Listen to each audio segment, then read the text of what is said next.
Hi guys, it's Kathy. I hope you're doing well.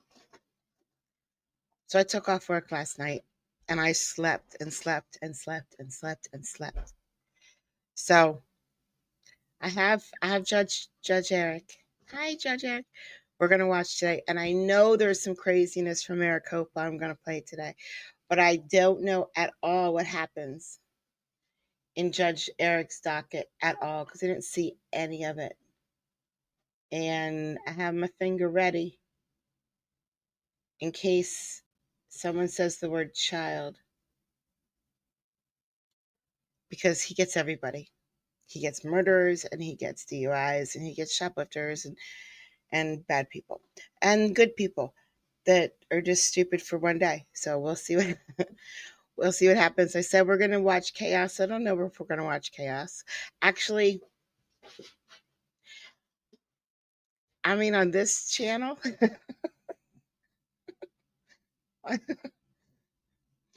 On this channel, the way I mute and unmute at random times and my internet goes out and I forget to press play and I talk way too much. I guess it is going to always be chaos. It just hopefully today's the good kind of chaos. Okay. Oh, I forgot to say hi, Kathy. Hi, hi Kathy. We say good hi. We're all saying hi to ourselves today. We'll see everyone then, 8:30. Okay, thank you. Thank you, Judge.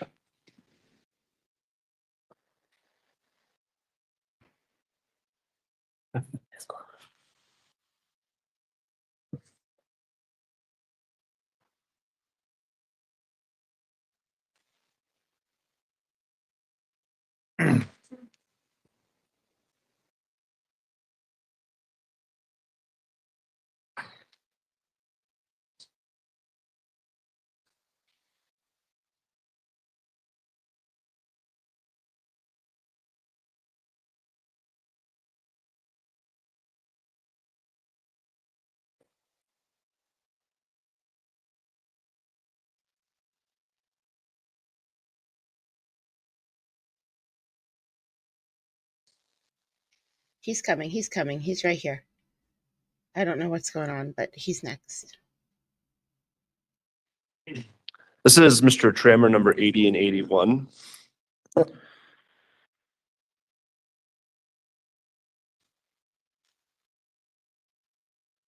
Cleaning ladies must have changed the camera angle again. Donald, he's there.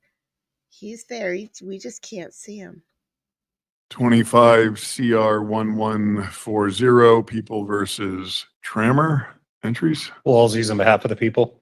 And Robert Swesca on behalf of Mr. Trammer, who's appearing in person in custody.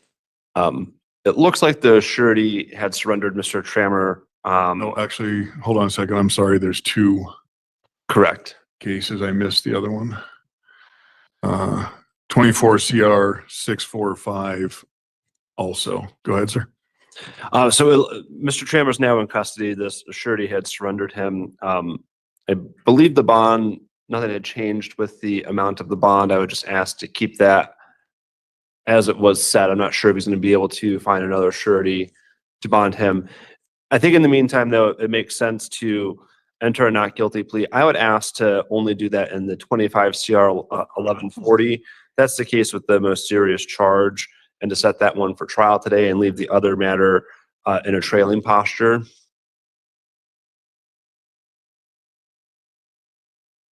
One second, my computer just.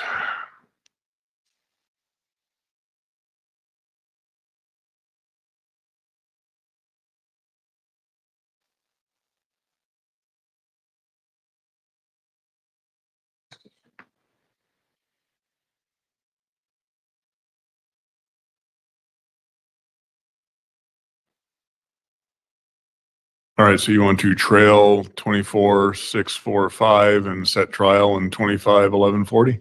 Correct.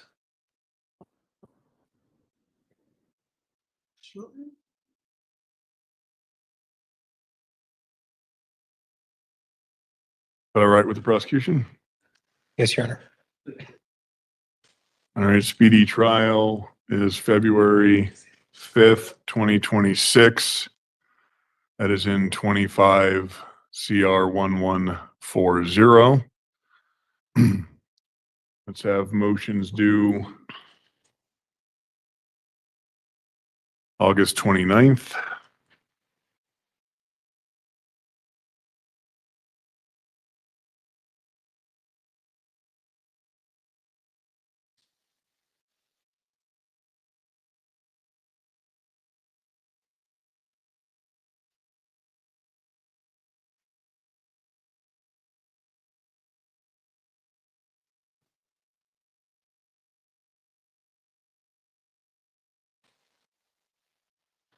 About November 17th and 21st for dispo and motions.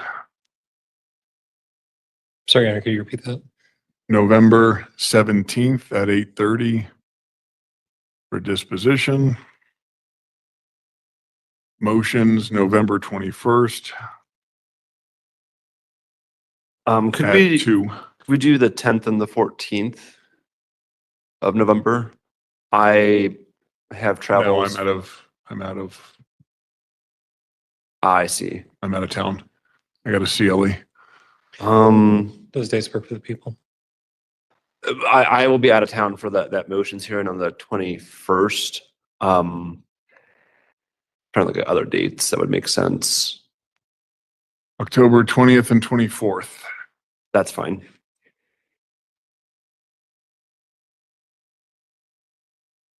October 20th, disposition at 8:30. October 24th, motions at 2. That works for the people.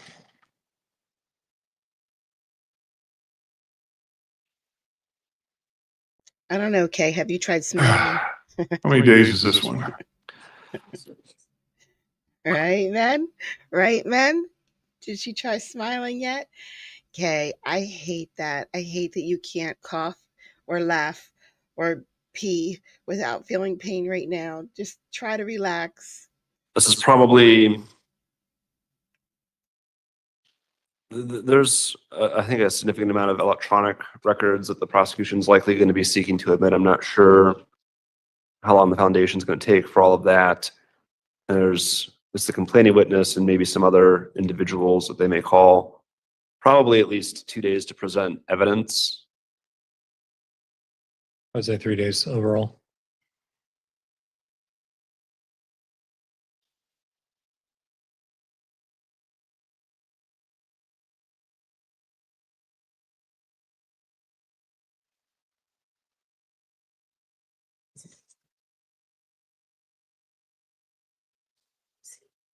I don't mind him pondering over a case, but pondering over what time to come back is too much. So I'm going to pop it forward a bit to find someone who's there in front of him for a while. All right, so oh, look how busy his courtroom is, though.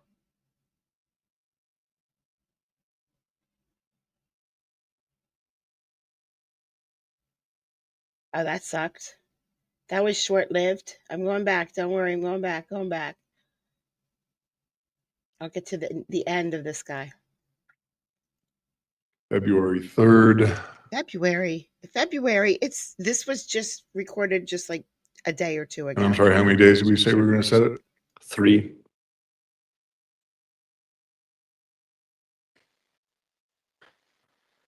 Is a gun involved? There's an allegation of a weapon, yes.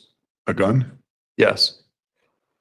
Knives don't have the same effect on jurors that guns do, so we'll do an expanded veneer.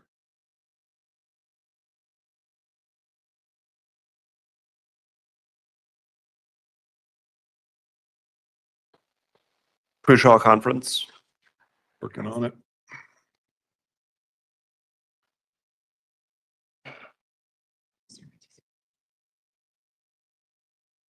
Maybe. Well, let's see. Maybe January 12th. Let's do it January 5th. 5th. to figure out exactly which days were 3 days for shut trial. down. I'm not buffering.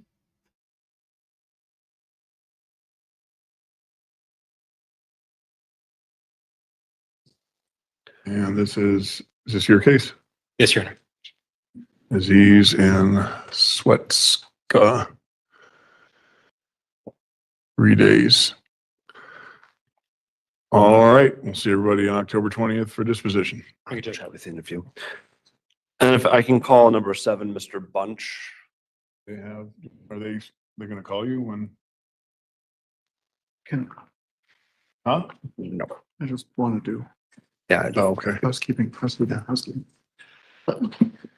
Judge, if I may, real quick.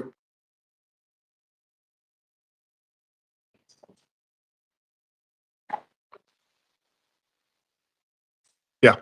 Ms. Milestrip looks like she's in the waiting copy. It's spelled wrong, but number 82 on the docket, Mr. Flores.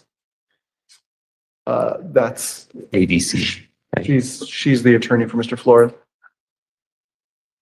I'm sorry, I'm not tracking. I think she's got out of the lobby. I think we're all good. Oh, for this gentleman? It just, yeah. Mhm. This is David Flores? That's David Flores. I wanted to call Mr. Bunch. Mr. Bunch, see you around? No, he's an unexecuted writ from DOC, but he Okay, did hold on a file second. the detainer. 25 CR 1455, People versus Bunch entries. Daniel DeCecco for the people. Robert Sweska on behalf of Mr. Bunch. Mr. Bunch does not appear. He is in custody in the Department of Corrections. We received notice of an unexecuted writ in this case. He did also file a request for a speedy disposition under the UMDDA. He's not Oh. here because he refused again. They weren't supposed to give this to me, but we're supposed to hold on to it. I just wanted to know if it was done. They get back them? Yeah. Well, the problem Mr. Bunch has is that he refused transport. So you can't ask for a UMDDA speedy detainer and then refuse transport and expect there to be a trial setting.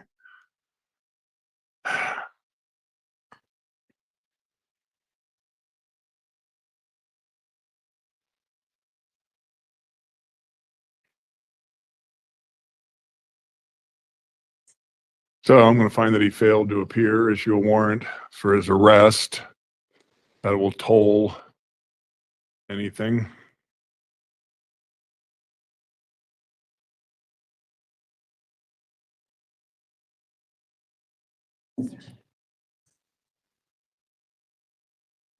And we will set him.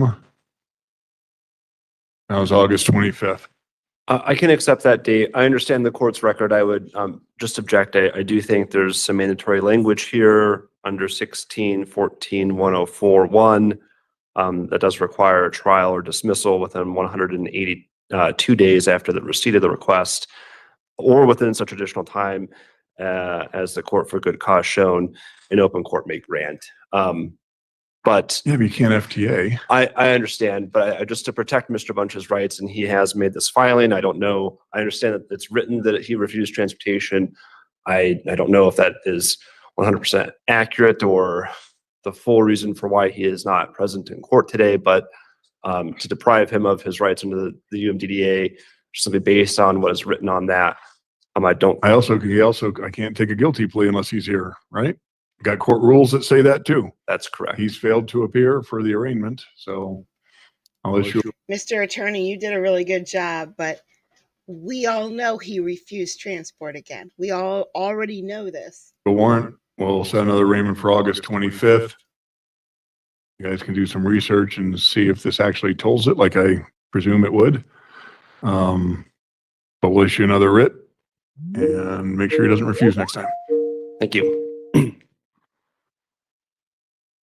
All right, did you hear that sound? Hold on. Hold the stream. Everybody stop the stream for a second. So Maricopa's going live right now. Do we want to watch it? It's going live right now. I left it on so I can see it. Do we want to watch? Let's just watch this for a bit. Don't worry, they're coming. It'll take a second.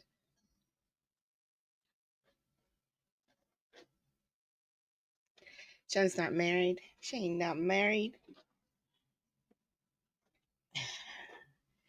I prefer my future wives to be untouched, Jen. Stop the presses. I used to work in a press room. No one yelled stop the presses because it would be useless because the presses are so loud. You can't really yell and get anything accomplished.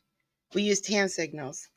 Like this is like if I was at the front of the press and someone's way at the back and I was mad at them, that means they're a D-head. That was my favorite hand signal on the presses. We had to wear earplugs all day for 12-hour shifts because it's so loud. Come on up. They're coming, I promise. I'm just going to talk to you guys, which people love when I do. Right? Anybody who's seen any of my comments lately and that's really funny. It's really, oh my God. For an easy A, offset printing, I don't know if that's easy. Absolutely wouldn't call it easy. Yeah, I worked at offset though. That's what I did, offset, 4-color. Well, we had 8 units, so we ran 4 colors, but sometimes we just did one web and we did like 6 colors or 7 colors, PMS. But that was so many years ago.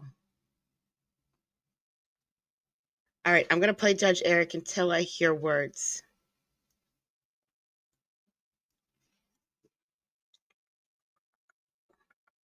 That way we're not just talking. What's that? What's that? Because, he's really fast. All right, perfect. Thank you.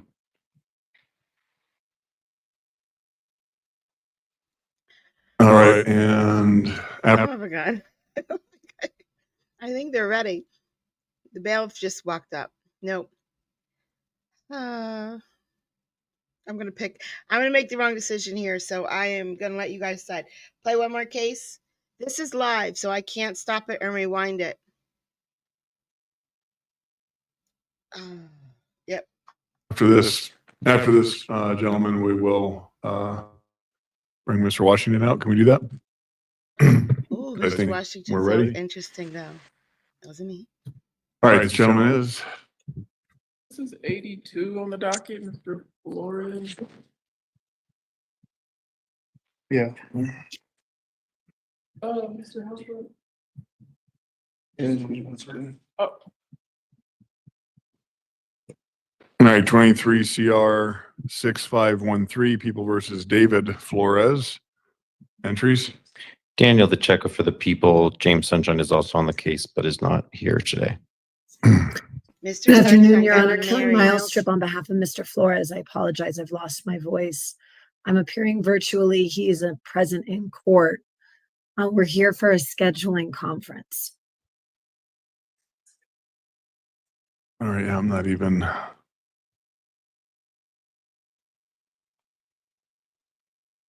There he is.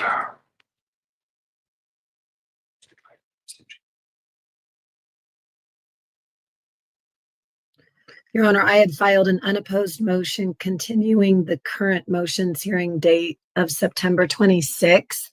Right, but then there were no motions filed, so is that moot? The motion deadline is today. I did file a motion for bill of particulars today. All right, but are there going to be any testimonial motions? I don't Think so. anticipate any testimonial motions. All right, and I can't imagine what a bill of particulars would be on a habitual count. I mean, the counts should list case number, jurisdiction, conviction. What is it you don't think you have? I don't have the specific subsection of the habitual statute that the district attorney intends to proceed under. They've listed 4 different predicate offenses. Oh, you mean like the big, the little, the life? Is that what you're referring to? That's correct. Okay. Big Little Life. All right. Well, What? I'm sure Mr. DeCecco will talk to you about that. I mean, if you think we need a motions hearing date, I can leave it, but it sounds like we're not going to have testimonial motions.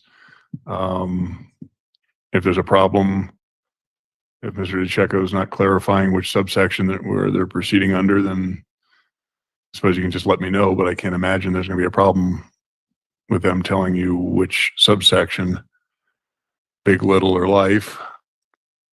And then we've got is 1216 still looking good Have for? we heard about that before? Have we heard that? So like when the prosecutor prosecutes, he said there were 4 subsections, but all he keeps saying is big, little, and life.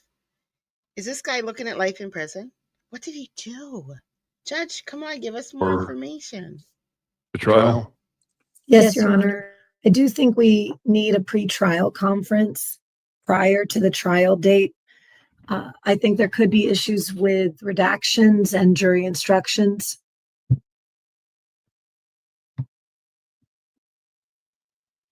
All right, we can set a pretrial, December 1st. Works for the people.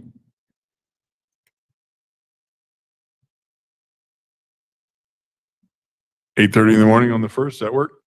That works. All right, December 1st, pretrial at 8:30.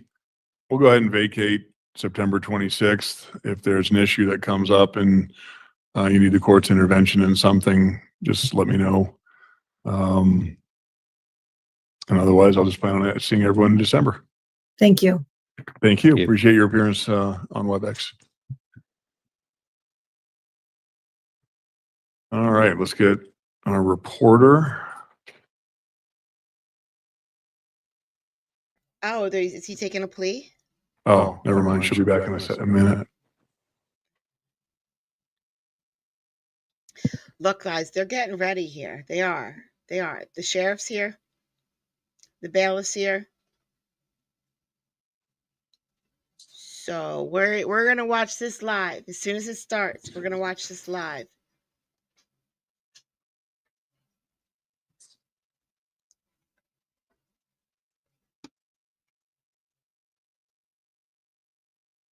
So Jude, I used to work with a Jude, and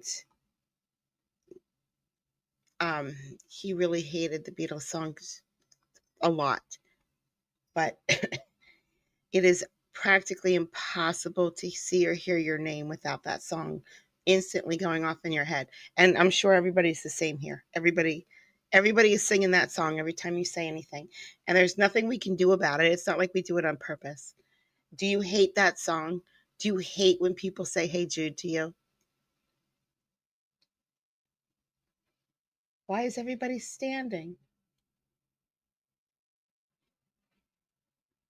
Oh, don't even tell me this is the verdict from that.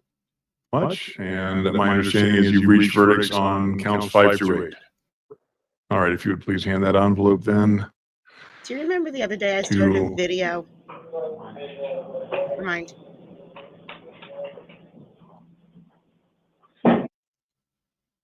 Never mind again. I started a video and I showed, it was like a few minutes of closing statements. We didn't watch it. That's the verdict from that trial. It was they deliberated that long, days.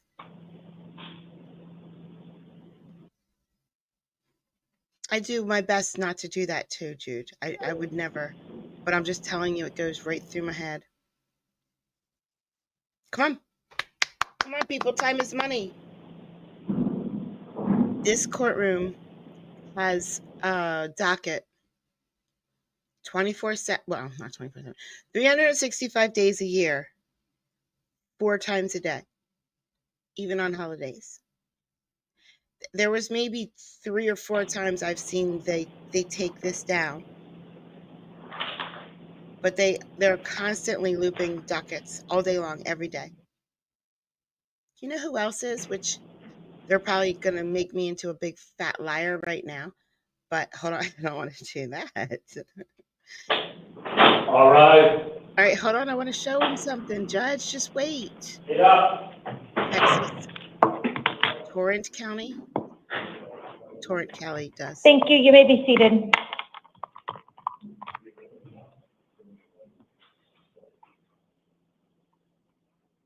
Good morning. This is the time set for the 2 a.m. calendar on August 7th, 2025. The court's orders for the taking of DNA and fingerprints that were given on the first calendar of this month shall apply to all matters on this calendar. I will call you each one at a time to the podium, and I'll provide a second name to sit in the chair outside of this room.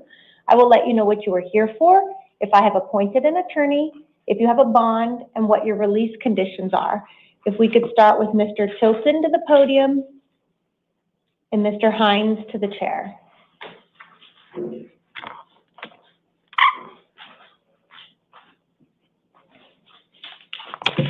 I get your name and date of birth? James Tilton, 9/14/92. Thank you, sir. It does look like you are here on a probation violation warrant with allegations you violated term 1. I am appointing an attorney to represent you and setting a probation revocation hearing on August 13th at 8:30, and you are being held non-bondable in this case. So you will remain in custody until that hearing. Did you have any questions? August 13th, that's next week? Correct. All right, thank you so much. Thank you. So step to your left, I'll give you your paperwork. I can have Mr. Hines to the podium and Ms. Tellez to the chair.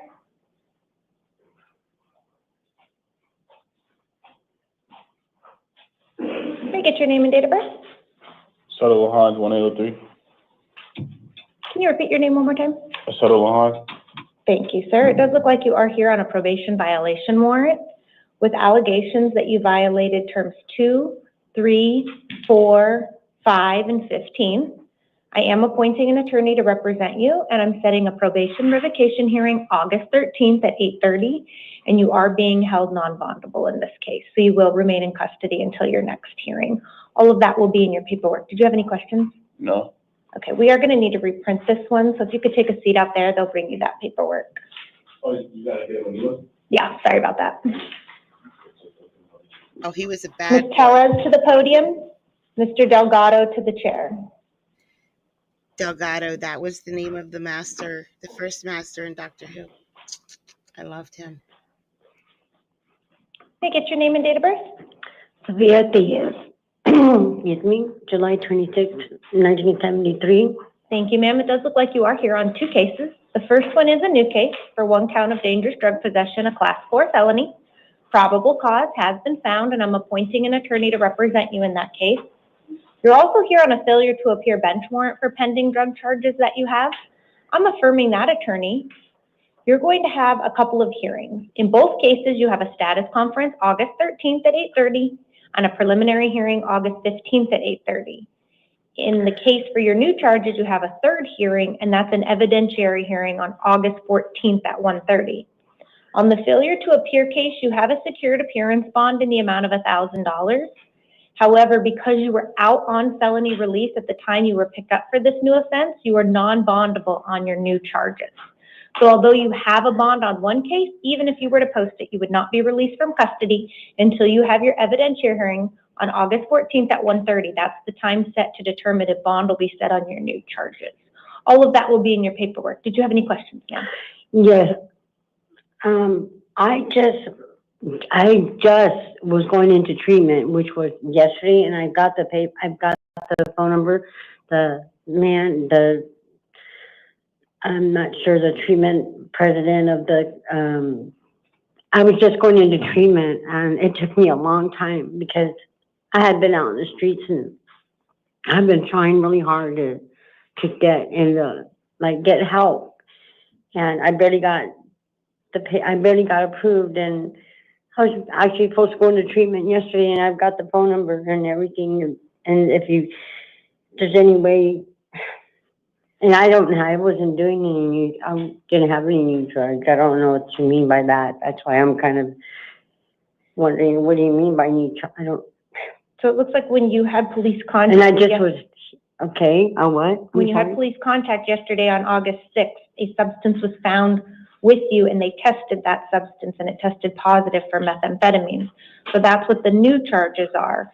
Because you were out on felony release on the other drug charges, hold on, it's not within my discretion. You will be held non-bondable under the law on that case. It's not within my discretion, so you will remain in custody until at least that hearing on August 14th at 1:30.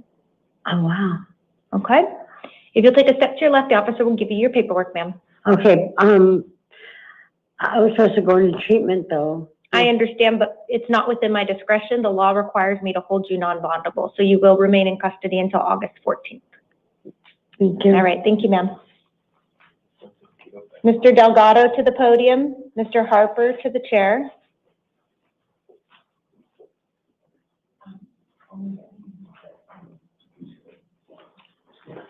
May I get your name and date of birth? Fernando Delgado, 1990. Thank you, sir. It does look like you are here on a new case. Yes. It is for 1 count of burglary in the first degree, a class 2 felony, 2 counts of aggravated assault, a class 3 felony, 1 count of unlawful discharge of a firearm in city limits, a class 6 felony, and 1 count of disorderly conduct, a class 6 felony. Probable cause has been found, and I am appointing an attorney to represent you. You're going to have a couple of hearings in the downtown Superior Courthouse, with the first one being a status conference August 13th at 8:30, and a preliminary hearing August 15th at 8:30. In this case, you do have a secured appearance bond in the amount of $100,000. In the event you post that bond, you will be released to the supervision of pretrial services and equipped with electronic monitoring. You will also have written conditions of release. It will include not returning to the scene of the alleged crime, no contact with any alleged victim, complainant, or witness, and you may not possess any weapons. All of that will be in your paperwork. Did you have any questions? No, we're good. Okay, just step to your left. The officer will give you that paperwork. Thank you, sir. Thank you. Mr. Harper to the podium. Ms. Saldana to the chair.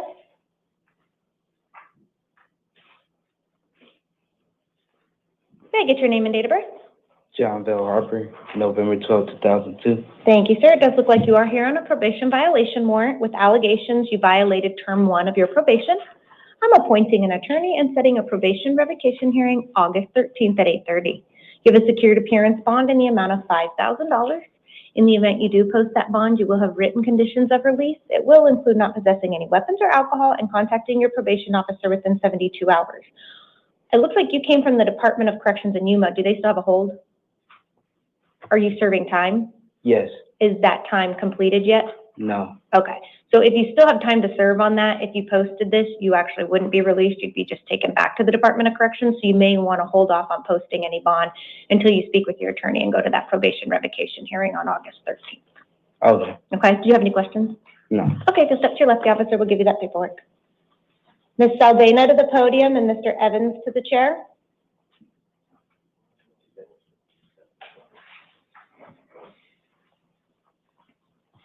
May I get your name and date of birth?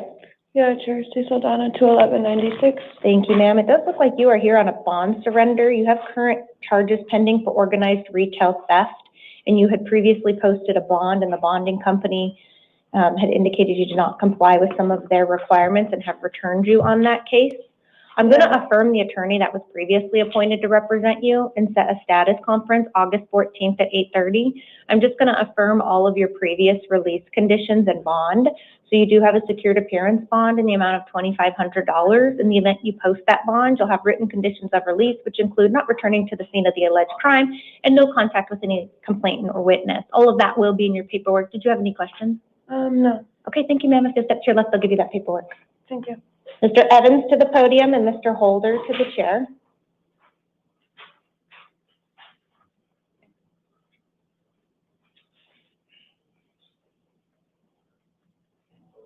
Evans, they're getting Evans. Evans was. Thank you. Yeah, Mr. Holder to the podium. Ms. Lee to the chair. May I get your name and date of birth? Danny Holder, 72182. Thank you, sir. It does look like you have 2 cases on the calendar. The first one is a new case, and that is for 1 count of driving without a license, a class 1 misdemeanor. Probable cause has been found, and I'm going to appoint an attorney to represent you. You'll have an arraignment hearing August 12th at 8:30. This hearing is going to take place in the West McDowell Justice Court. You have a $50 bond on that case. Okay. But you're also here on a grand jury warrant that was issued for you, and that has an offense date of October 4th, 2022, and that's for 1 count of theft means of transportation, a class 3 felony. I'm going to appoint an attorney in that case. You'll have an arraignment hearing August 14th at 8:30. That one is in the downtown Superior Courthouse, and you have a secured appearance bond of $2,500 in that case. In the event you do post bond, you will have written conditions of release that will include not returning to the scene of any alleged crime, no contact with any alleged victim, complainant, or witness, and you may not drive a motor vehicle without a valid driver's license. All of that will be in your paperwork. Did you have any questions? No, ma'am. Thank you, sir. If you step to your left, I'll give you that paperwork. If I could have Mr. Evans to the podium.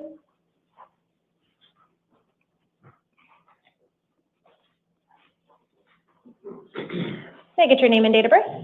Kyle Evans, 7/31/75. Thank you, sir. It does look like you are here on a warrant from Coconino County Superior Court. They have indicated that you failed to appear at a hearing related to an assault charge. I am going to appoint an attorney and set an arraignment hearing August 12th at 8:30. That is in the Coconino County Superior Court. In this case, you have a secured appearance bond in the amount of $2,500. In the event you post that bond, you have written conditions of release. You may not possess any drugs without a prescription, and you may not drive a motor vehicle without a valid driver's license. If you do post bond, you will have to ensure you get yourself to that hearing in Coconino County Superior Court. If you fail to appear, another warrant will issue, and you would forfeit any bond that you have posted. All of that will be in your paperwork. Did you have any questions? No, I just need to get this over with.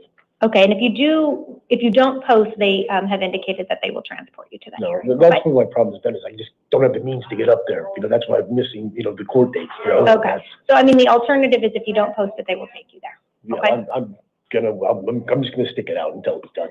All right, if you step to your left, the officer will give you that paperwork. Good luck, sir. Thank you. Ms. Lee to the podium, Mr. Grace to the chair.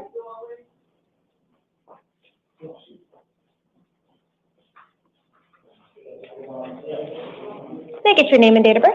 Catherine Lee, 1990. Thank you, ma'am. You are here on two failure to appear bench warrant for pending drug charges. I'm affirming the attorney that was previously appointed to represent you and setting a status conference August 13th at 8:30 and a preliminary hearing on August 15th at 8:30. You do have a secured appearance bond in the amount of $1,000 in each case for a total of $2,000. In the event you do post that bond, you will have written conditions of release. You're not to possess any weapons or alcohol, and you must contact your probation officer within 72 hours. You also need to ensure you attend these hearings. If you fail to appear at any of them, another warrant will issue, and you'll forfeit any bonds you may have posted. Did you have any questions? All right, if you step to your left, ma'am, we'll give you that paperwork. Mr. Grace to the podium and Mr. Fredericks to the chair.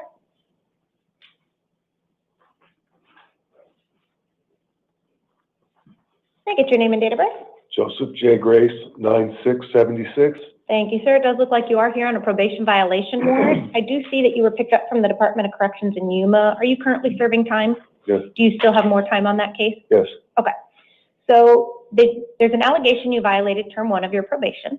I'm appointing an attorney and setting a probation revocation hearing August 13th at 8:30. You do have a secured appearance bond in the amount of $1,500. However, if you do post it, you wouldn't be released. You would be transferred back to the Department of Corrections. So you may want to hold off on posting that bond until you attend that hearing on August 13th. All of that will be in your paperwork. Did you have any questions? All right, if you step to your left, the officer will give you that paperwork. Thank you, sir. I said Mr. that every Fredericks night to when the I was podium. married. Mr. Kanegard to the chair. Wives around the world. Can I say get your that name and date of birth? Christopher Michael Fredericks, December 4th, 2004. Thank you, sir. You are here on a probation violation warrant with allegations you violated terms 3 and 5 of your probation. I am appointing an attorney and setting a probation revocation hearing August 13th at 8:30. You have a secured appearance bond in the amount of $1,250. In the event you post that bond, you will have written conditions of release. It does include not possessing any weapons or alcohol and contacting your probation officer within 72 hours of release. All of that will be in your paperwork. Did you have any questions? No. Okay, just up to your left, sir, they'll give you that paperwork. Mr. Kanegard to the podium. Ms. Lowe to the chair. Fredericks, right? No. No.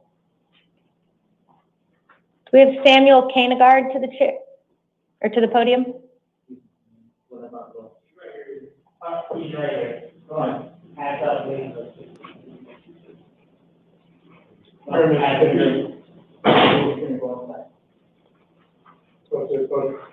Kindergarten, right? Yeah. Can I get your name and date of birth? Samuel Kindergarten, December 16, 1985. Thank you, sir. It does look like you are here on a failure to appear bench warrant related to pending drug charges.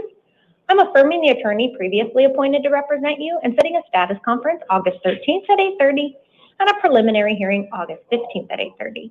You have a secured appearance bond in the amount of $1,000. In the event you do post that bond, you will have written conditions of release. It will include not possessing any drugs without a valid prescription. You may not drive a motor vehicle without a valid driver's license. You also need to ensure you attend these hearings. If you fail to appear at any of them, a warrant will issue and you'll forfeit any bonds you may have posted. Did you have any questions? Okay, so step to your left, the officer will give you that paperwork. Thank you, sir. Ms. Lowe to the podium. Mr. Castleman to the chair.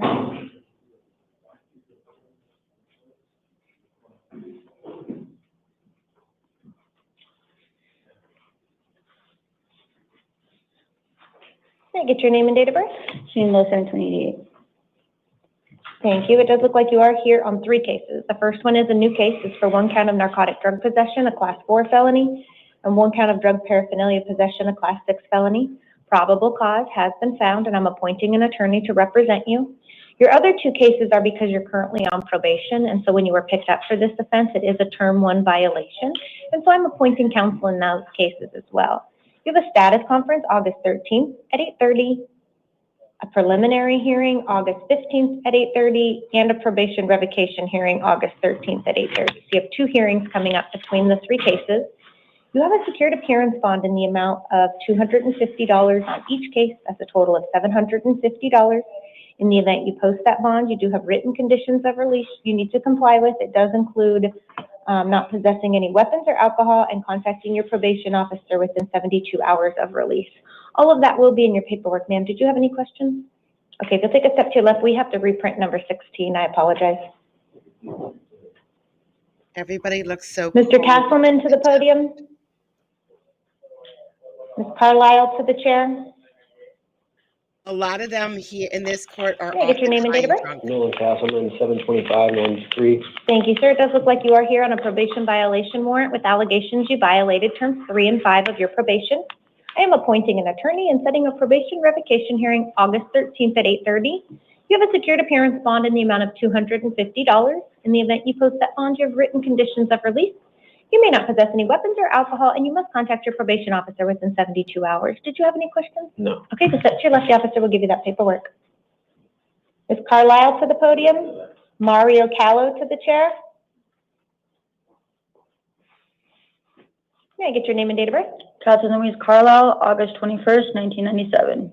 Thank you. It does look like you are here on a probation violation warrant with allegations you violated terms 3, 4, 5, and 15. I'm appointing an attorney and setting a probation revocation hearing August 13th at 8:30. You have a secured appearance bond in the amount of $250. In the event you post that bond, you have written conditions of release. You may not possess any weapons or alcohol, and you must contact your probation officer within 72 hours of release. All of that will be in your paperwork. Did you have any questions? No, ma'am. Thank you. If you'll take a step to your left, I'll give you your paperwork. Mario to the podium. Robert Cummings to the chair.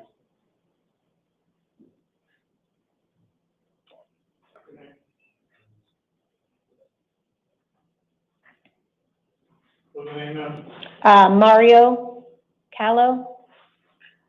Hello? Hello?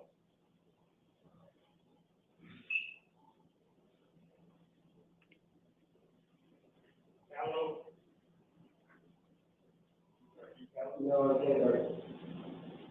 He's wearing a black t-shirt in the picture.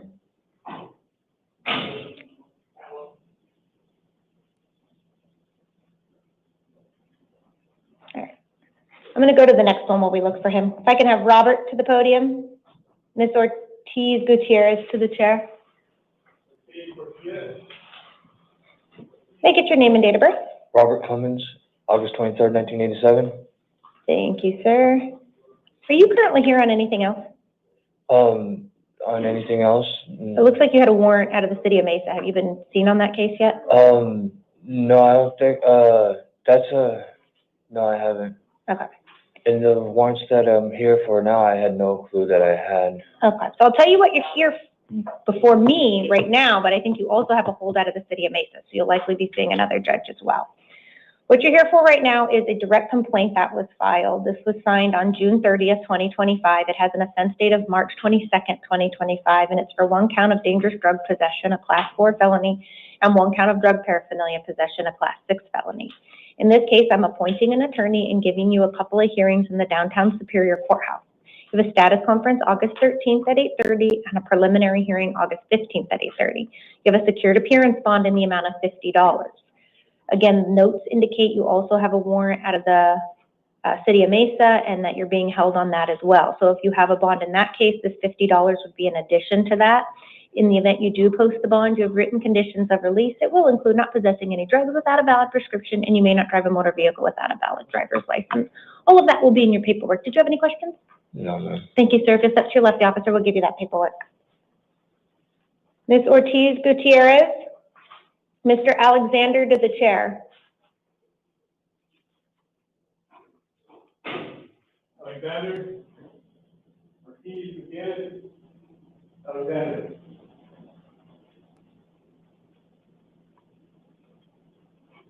All right, ma'am. Let me, I feel like getting arrested in Maricopa just so that I could. Do we not have Ms. wash dishes Ortiz? for CJ I one do not night. believe so. Okay. He just went out there to see if she's there. And we don't have Mario yet, correct? No, they are getting him also. Okay. Sorry about all that. It's, That's okay. I just want to make sure I mark who I haven't let me seen. get, Alexander. And Ms. Gonzalez to the chair. Usually when there's a little break, we have different crimes now. They did the probation violations. Now we're moving on. Not always, but we could get a different mix now. This is Alexander. Step to the podium. How you doing, man? Good morning. Can I get your name and date of birth? Rakim Alexander, May 16th, 91. Thank you, sir. It does look like you are here on a failure to appear bench warrant that was issued for you related to a pending drug charge and criminal trespass charge you have. I'm affirming the attorney previously appointed to represent you. No, Hold on. let's get a new attorney. I'm You going to didn't set do a me status, justice from hold the on, beginning. hold on for a moment. I'm going to set a status conference August 13th at 8:30 and a preliminary hearing August 15th at 8:30. You have a secured appearance bond in the amount of $50. In the event you post that bond, you will have written conditions of release. You're not to return to the scene of the alleged crime, and you may not possess any drugs without a valid prescription. You also need to ensure you attend these hearings. If you fail to appear, another warrant will issue and you'd forfeit any bond you may have posted. Did you have any questions? Yeah, you're the commissioner. I need another attorney. And I don't even want to pop up at any date, especially if I'm in jail, I can't do anything. So in that point, I need a new attorney.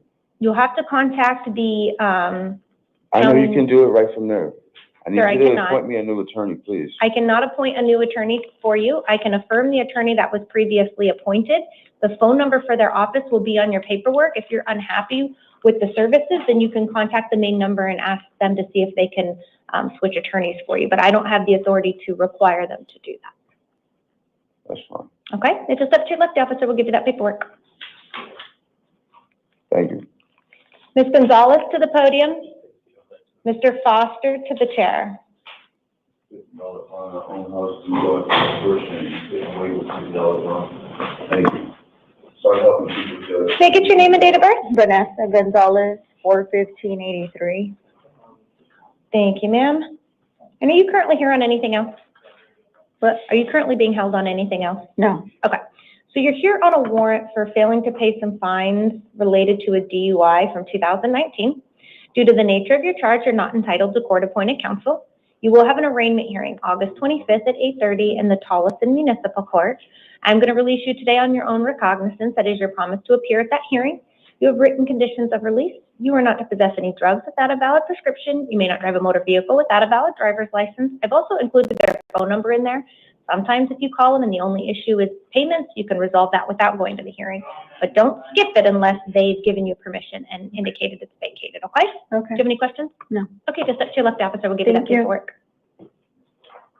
Mr. Foster to the podium. Ms. Dominguez to the chair. Ms. Dominguez just got moved to an isolation center. Okay.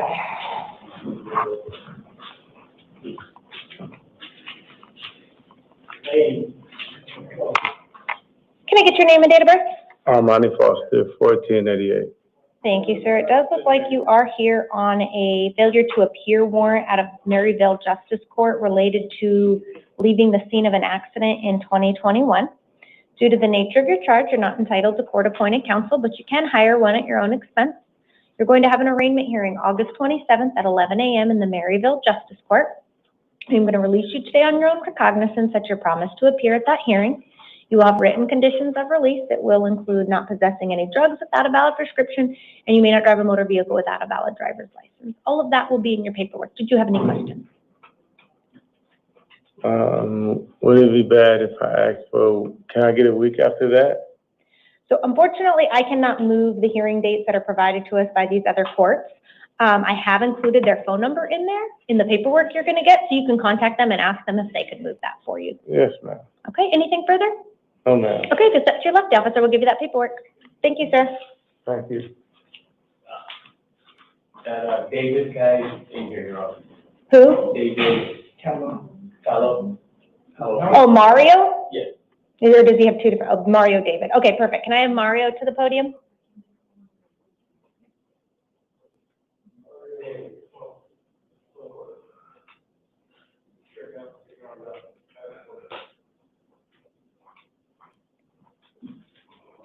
Can I get your name and date of birth? Mario Callo, 02/03/1994. Thank you, sir. You are here on a probation violation warrant with allegations you violated terms 3, 4, and 5.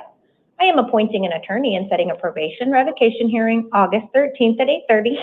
You have a secured appearance bond in the amount of $250. I was In the wrong. event you post that bond, you have written conditions of release. You're not to possess any weapons or alcohol, and you must contact your probation officer within 72 hours of release. Did you have any questions? Okay, just up to your left, the officer will give you that paperwork. Thank you, sir.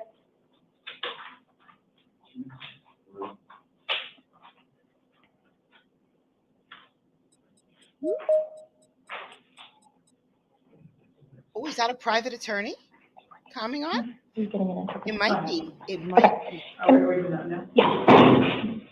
At 2:30 in the morning though? That's crazy. You want next time? Johan Mungia. Good morning. Do I have a Spanish interpreter on the line? Hello, yes, this is Lucia, ID number 2528. Interpreter, not attorney. My bad. Thank you, ma'am. I do have one case on my calendar this morning. Are you ready to begin? Yes, let me know when I can introduce myself in Spanish.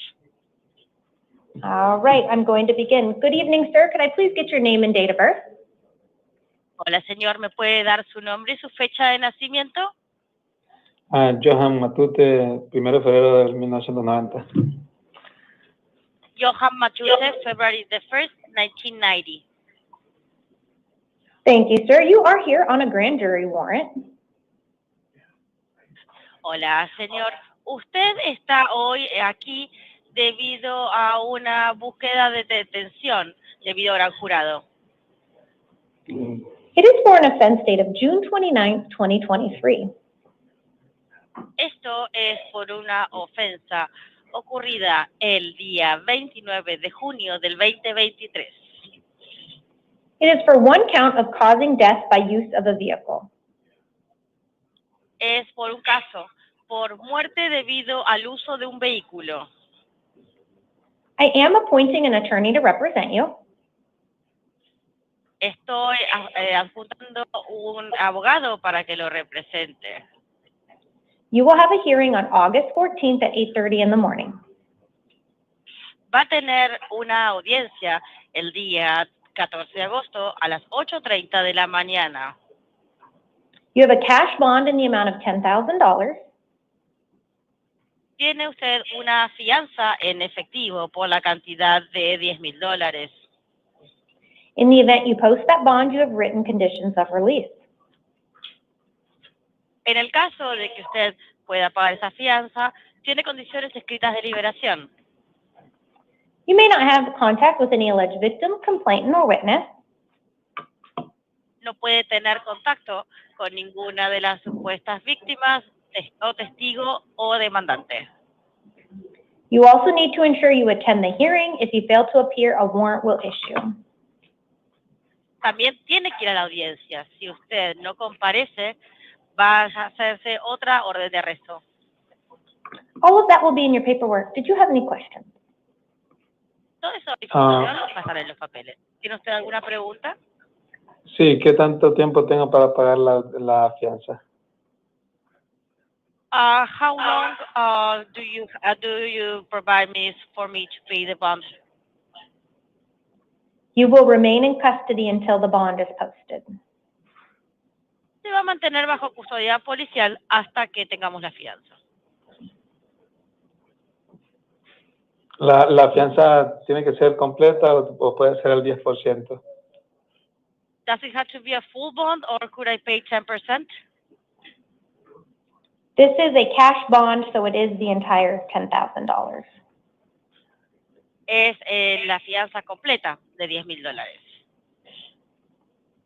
Ok. Si en dado caso la pago, pues no sé si tendría problema con migración para pagarla. In case I pay, would I have any problem with migration? You can ask the officers more information, but there is a note that they may extradite you related to immigration services. Bien, puede preguntar más a los oficiales, pero hay una nota informando que puede ser extraditado por los servicios migratorios. Ok, gracias. Thank you. If you step to your left, they'll give you that paperwork. Thank you. Bien, el oficial de la izquierda le va a dar los papeles. Gracias. Thank you, Madam Interpreter. That does conclude our Spanish matter this morning. I appreciate your services. Feel free to disconnect at your convenience. Thank you for calling Lionbridge Free Languages Needs. Have a nice day. And did we find Miss Ortiz Gutierrez? So, Your Honor, they gave us the wrong name, earlier, it was number 13 on the docket, that she, for Dominguez, she's not the one that got put in the ISO, it was Ortiz. Number 10 on the docket got put in the ISO. Okay, so 10 is in ISO. So do we have Christina Dominguez here? Perfect. Can I have Miss Dominguez to the podium?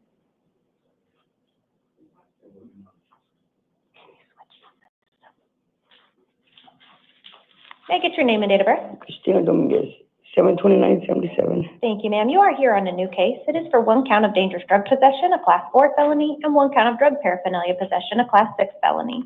For purposes of today's hearing, I am not finding probable cause as to those charges. It does not mean that they are dismissed. They may test the substance and move forward. So I'm still going to appoint an attorney and give you some hearings, and I need you to go to those hearings because if you fail to appear, a warrant will still issue.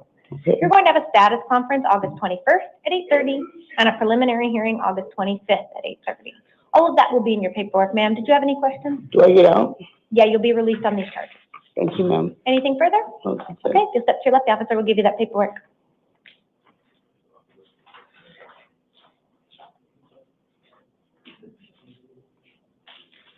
And can I have Isaiah Wright to the podium?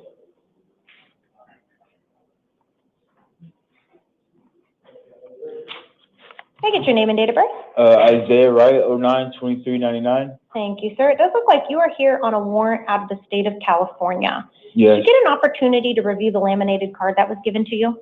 Yes, I have. Okay, so you're going to have an option or a choice to make here this morning. So as I mentioned, you have a warrant from California. They have indicated they do want to extradite you back to California. It looks like it is a probation violation charge.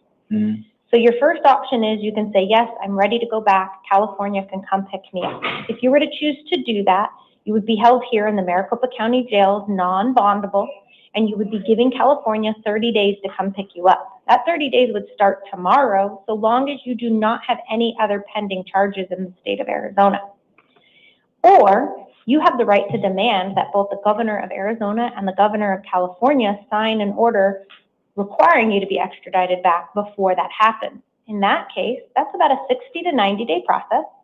I would set a hearing here in Maricopa County on August 18th at 1:30 in the afternoon. It is civil in nature, so I could not appoint counsel, but you could hire an attorney at your own expense. In this case, because you are here on a probation violation, you would still be held non-bondable under that. Yes, I accepted 30 days of the transferable fucking thing to California. Okay, so you do want to waive your rights and say you're ready for California to pick you up? Yeah. Okay. Let's just make sure you understand everything that you're agreeing to, and then I'll have you sign some paperwork. Okay. So you did read the waiver of extradition paperwork, that laminated card, sir? Yeah, I read it. And do you understand you do not have to sign this paperwork? Mm-hmm. And do you understand you have the right to an extradition hearing? Yes, thank you. And do you understand that you have the right to hire a lawyer at your own expense? Uh-huh. And do you understand that you have the right to demand that a governor's warrant be signed by the governors of both states before you are returned? Please. Yes, I understand. You want to give up those rights and sign this paperwork? Yeah, let's do it. Has anyone threatened you or promised you anything to get you to sign this paper? No, I'm just kind of like ready. I'm kind of bored, and I did everything I wanted to do out here, and I had really a good time, and I met a lot of cool people. So it's just whatever. It's time to get the next things going or whatever. Have you had any drugs, alcohol, or medication within the last 24 hours? Yeah, I do drugs. I do crystal meth. I smoke weed. I drink. Do you believe that the drugs or alcohol or medication has affected your ability to understand these proceedings? No, I do not. I find that you knowingly, intelligently, and voluntarily are signing the waiver, and I'm also signing it. I'm directing the Sheriff's Office to notify California that you are ready to return. The requesting state will have 30 days from tomorrow to pick you up unless you have local charges pending. Do you have any questions? No questions. All right, if you will step up here in just a moment, they will have you sign this. Okay. I think we're going to need the officer to grab the pad for him. If you'll just hang tight right there until she tells you to sign.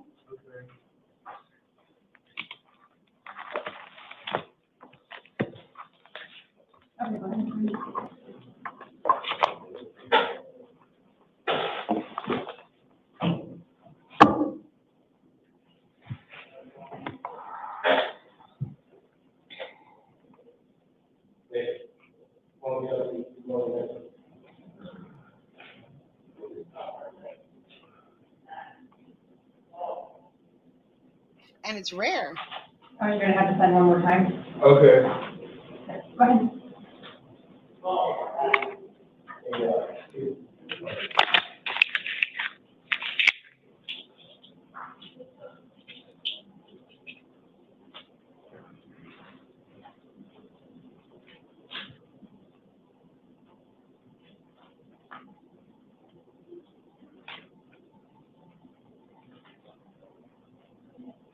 All right, thank you guys. Thank you. If you'll take a seat out there, they will bring you your paperwork. The later we get in the docket, the worse it gets. So I might just shut it down real quick if it goes to bad places. And it looks like we have two house calls. Is that correct? Is it Rutherford and Ortiz Gutierrez? It's 3 now, Ortiz Gutierrez and Rutherford, and yeah, we have, is he still in? It is a 2. Just two, okay. I'm gonna just put those on the record while we wait for the next case.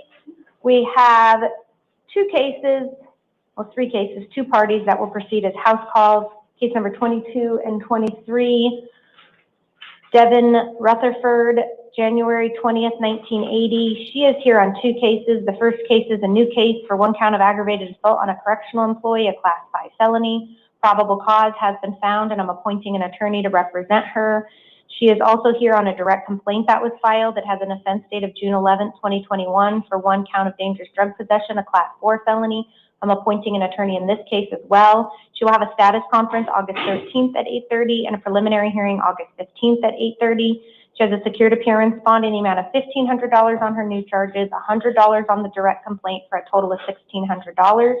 In the event she posts bond, she has written conditions of release to include no contact with any alleged victim, complaint, nor witness. Case number 10, Anissa Ortiz Gutierrez, date of birth February 25th, 1999, is here on a new case for 1 count of narcotic drug possession, a Class 4 felony, and 1 count of drug paraphernalia possession, a Class 6 felony. Probable cause has been found, and I'm appointing an attorney to represent her. She will have a status conference August 21st at 8:30 and a preliminary hearing August 25th at 8:30. I am releasing her to the supervision of pretrial services. She will have written conditions of release. It does include not possessing any drugs without a valid prescription, and she may not drive a motor vehicle without a valid driver's license. If anything changes after I meet with these parties, I will update the written record. If I could have David Hamilton to the podium.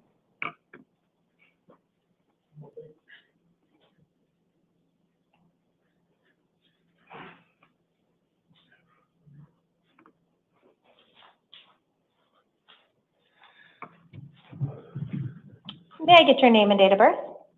December 15th, 1952, And your name, sir? David Hamilton. Thank you, sir. It does look like you are here on a new case. It is for 1 count of sexual conduct with a minor, a Class 2 felony, and 1 count of molestation of a child, a Class 2 felony.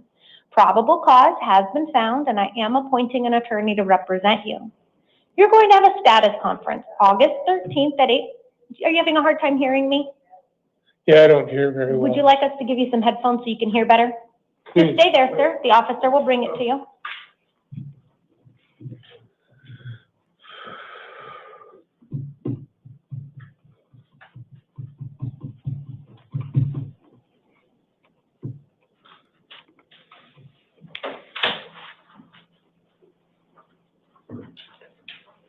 You just gotta hold it onto this one. Hold it back here, because I think it's too close to that. Say it again. Just hold it, Okay. but hold it over here. Hold it like back down here to your side. Is that better, sir? Can you hear me? Yes. All right, I'm going to go ahead and start over just to make sure you heard everything. You are here on a new case. It is for one count of molestation, 2 felony. Probable cause has been found, and I am appointing an attorney to represent you. You are going to have a status conference August 13th at 8:30 and a preliminary hearing August 15th at 8:30. You have a cash bond in the amount of $150,000. In the event you post that bond, you will be released to the supervision of pretrial services, and you will be equipped with electronic monitoring. You will also have written conditions of release. You are not to return to the scene of the alleged crime, no contact with any alleged victim, complainant, or witness, and you may not have contact with any minors. All of this information will be in your paperwork. Did you have any questions? No. All right, sir, if you'll take a step to your left, they will give you that paperwork and you can hand them the headphones.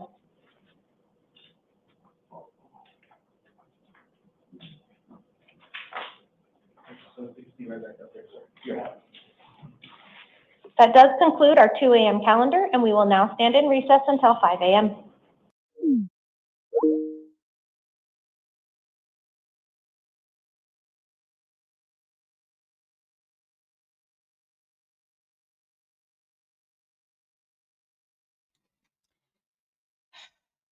Okay, we've been at it an hour. We'll do Eric, even though his docket is so light.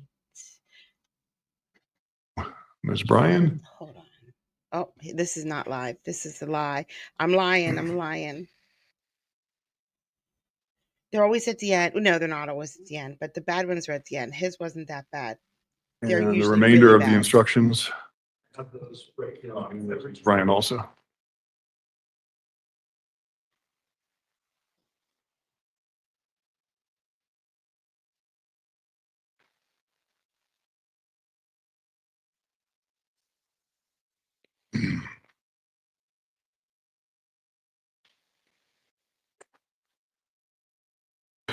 All right, number. So I did promise in my video that I would show the shoplifter.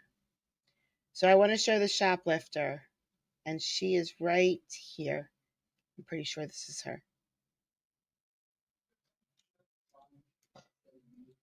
All right. I don't know if you guys remember. You probably don't. And it's okay if you don't, because it was a different courtroom. It was similar to this. It was similar to this courtroom right here, except the bench was way on the other side of the room. And it's a courtroom that we've seen many times. But this was the judge in it. And the first time we saw this judge, I have no idea what his name is. None. You only see this judge here. This is exclusive to my channel. But the defendant was here. In this courtroom, they're over here. But the defendant was here, and it was like a 19 or 20-year-old, and her name was like Serenity or Patience or something like that. And she had this laundry list of all these crimes, aggravated assault, blah, blah, blah. They weren't just like jaywalking. And the judge got her name, and he's like, Serenity? Really? It was the best moment. Oh my gosh. If you remember, that's who this judge is. I'm sorry. Speaking of remember, did you guys see my video yesterday? Wasn't that cool? I posted a very, very, very, very short video yesterday with Judge Brian Hazlitt Stevens, the Arizona judge. And in the top right corner was Judge Jenny, and she was the prosecutor. It was back from 2024, I think. It was so cool. We got to see Judge Jenny in Judge Hazlitt's courtroom as the prosecutor, the regal judge. Oh, it was so great. Sorry.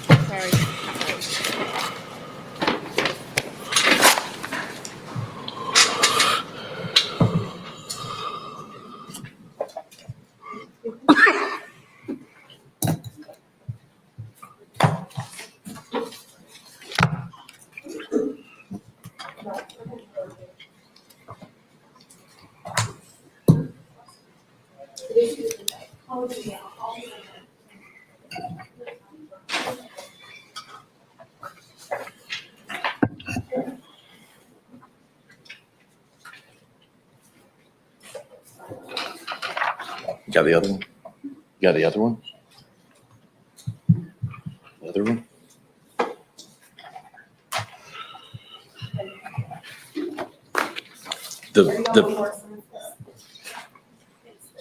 Do you want me to just add the case numbers?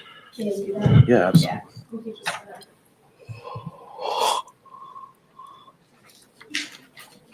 That can't be Shapiro, is it? He sounds like him, but he's too big. Isn't the defense attorney Shapiro much tinier? Oh, he's the prosecutor. That's not Shapiro.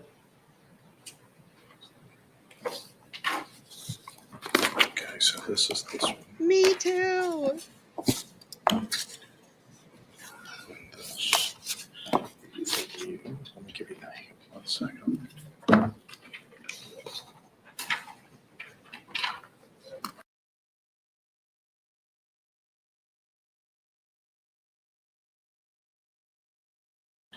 Thank you.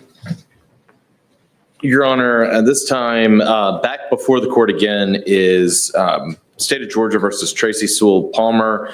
Case this is number 2025 CR 0633 JGB and 25 CR 0642 JGB. Your Honor, it's my understanding that the defendant has now chosen to accept the state's amended offer. Ms. Palmer, you were previously sworn, is that correct? Earlier this morning? Okay. Well, let's put out of an abundance of caution. If you would please raise your right hand. You solemnly swear from the testimony you would give in the matter pending before this court will be the truth, the whole truth, and nothing but the truth, so help you God? All right. And is it your intention to accept the state's amended offer that we were discussing earlier? Okay. So, Your Honor, 642 will run concurrent with 633, so it may be easier just to go through the process with 633, I think, and just take them up separately, if I may. Your Honor, as to 2025 CR 0633, the negotiated recommendation between the parties is that the defendant will be pleading guilty to all 5 counts contained within the accusation. It would be structured as 10 years with the first 2 years to serve. The remainder on probation is to count 1. Count 2 would be 10 years on probation consecutive to count 1. Count 3 would be 12 months to serve concurrent to count 1. Count 4 would be 10 years consecutive to count 2. And count 5 would be 10 years consecutive to count 4 for a total of 40 years with the first 2 to be served in confinement, the remainder on probation. The terms and conditions of probation, Your Honor, that would be that she pay all applicable court costs and surcharges, reimburse for attorney's fees, report to felony probation, execute a Fourth Amendment waiver, provide a specimen and waive admissibility, have no contact and not enter the premises of Home Depot, Lowe's, or Target in the Northeastern Judicial Circuit, execute a records release, pay the $50 GBI crime lab fee, provide a DNA sample, avoid alcohol and drug use with the following special conditions: that the evaluations be completed within the first 60 days on probation, and that her treatment be completed within the first 12 months on probation, that she verify any prescriptions, that she submit to random drug screening at probation's discretion, and also a special condition that she enter into and successfully complete a 12-month Thor-approved rehabilitation treatment program upon release from the Department of Corrections. And counsel, is that the negotiated terms that you cover with your client? That's correct. Okay. Your Honor, by way of a factual basis on this case, on Saturday, March 22nd, officers with the Flowery Branch Police Department were contacted about multiple shopliftings that had occurred. Investigator Newberry with Flowery Branch Police Department began to do a further investigation into those. He reviewed surveillance footage from the target there in Flowery Branch and saw that on March 20th, 2025, and this is actually the factual basis for count 3, Tracy entered the store with no merchandise. She was seen selecting items from the shelves. These items included a robe, a bra, and a bottle washer. She exited the store passing all points of sale without paying for the items, and the total for the incident was $349.99. She then left the store in a black Land Rover. Investigator Newberry then reviewed the surveillance footage from March 21st, 2025, wherein the defendant entered the store with no merchandise. She was seen selecting items from the shelves, including a robe, a projector screen, and a Baby Brezza, B-R-E-Z-Z-A formula dispenser. She can be seen removing the safety wraps off of the products that deter theft of items. She exited the store, passing all points without paying for the items. And the total for this incident was $614.97. She arrived and left the store in a white BMW sedan. That is the factual basis, Your Honor, for count 5. Based upon that information, Your Honor, in the surveillance, they were able to research flock information to determine her address of 3638 Garden Boulevard. Investigators then began to research the defendant on Facebook. They located a Facebook Market profile where she was selling numerous items. She was selling the items as new in the box. They were priced at almost half the retail price. The investigator contacted Retail Theft Management with Home Depot and was able to review the items being sold.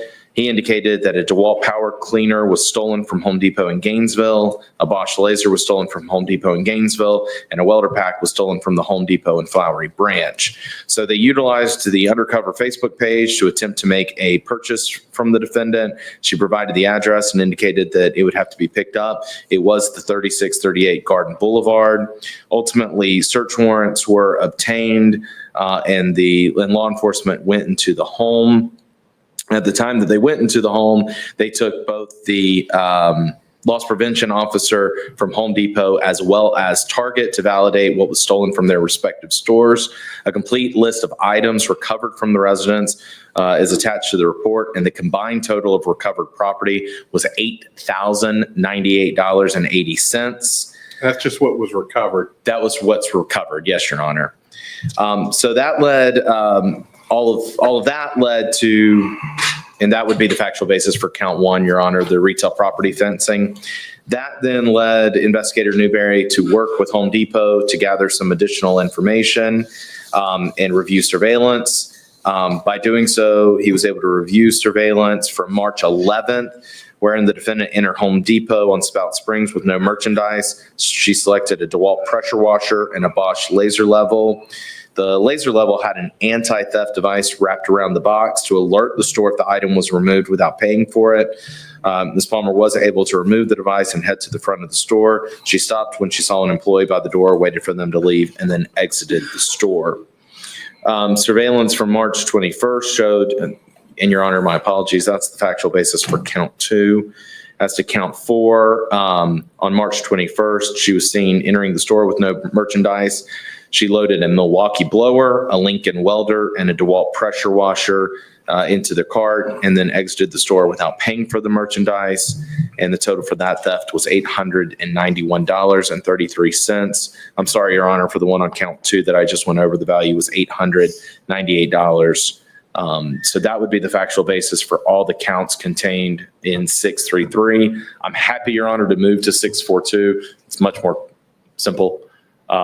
If you'd like, but it's also easier maybe to do it completely separate as it runs concurrent. I don't.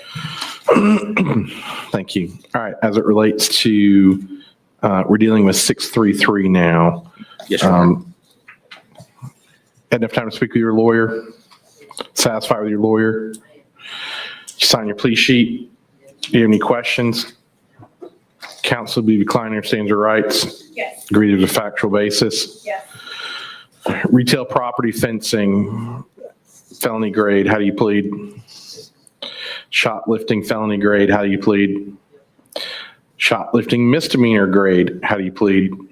Additional count This is my sister. And this is not in real life, this is not my sister, but this is my sister. This is exactly what my sister does. of shoplifting, felony grade. Swiper, no swiping. Additional count of shoplifting, felony grade. And I'm sorry, is everyone good on the plea? Yeah, it's the negotiated plea. That's All correct. right. I'm sorry, what were the main terms? 40 served 2. Upon release, she has to complete a Thor approved inpatient treatment. The sentence writers are looking at each other right now because I forgot to write the 10 on count 1. Our question is, you put consecutive to count 1 for count 1 and for count 2. For count 1, you have 10 years, 2 years to serve. And then on count 2, you have 10 years, 2 years to serve. So that would be 4 years to serve. No. The only serve time is on count 1. Okay. The only serve time is on count 1.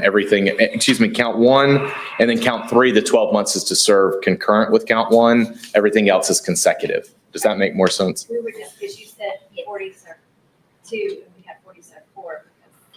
Then I must have misspoke. I apologize. So it should be a total of 40 served 2. What did you say you forgot to put? On count 1, 10. Hold a second. Hold a second. How do you give someone 40 years to serve 2? How does that math in your head work out? Okay. Serve 2, I'm happy with. That's fine. I actually think they should be way harsher on shoplifters, but serve 2 part I'm good with. 40 years. She got 40 years in prison for stealing from Home Depot. What? But then she only has to serve 2 years. That math does not make sense at all, sir. Sir?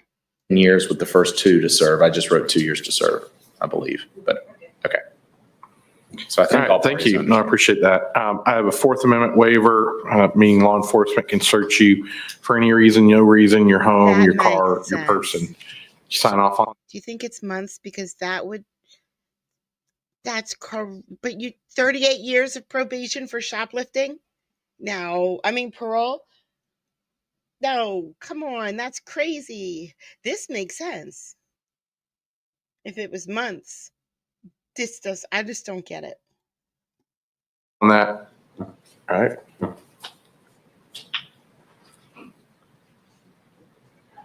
Did you need me?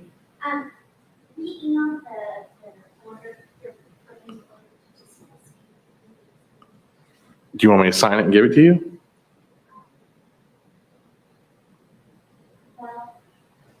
I don't care either way. I'm just, I can literally have. What's going on right now has absolutely nothing to do with her case at all. This judge had a docket straight out of hell today, or when I got this, which was like 2 days ago, I think. And it was jam-packed and it was nonstop. And it was like, I wish I could show you, but I can't because then I'll lose my spot.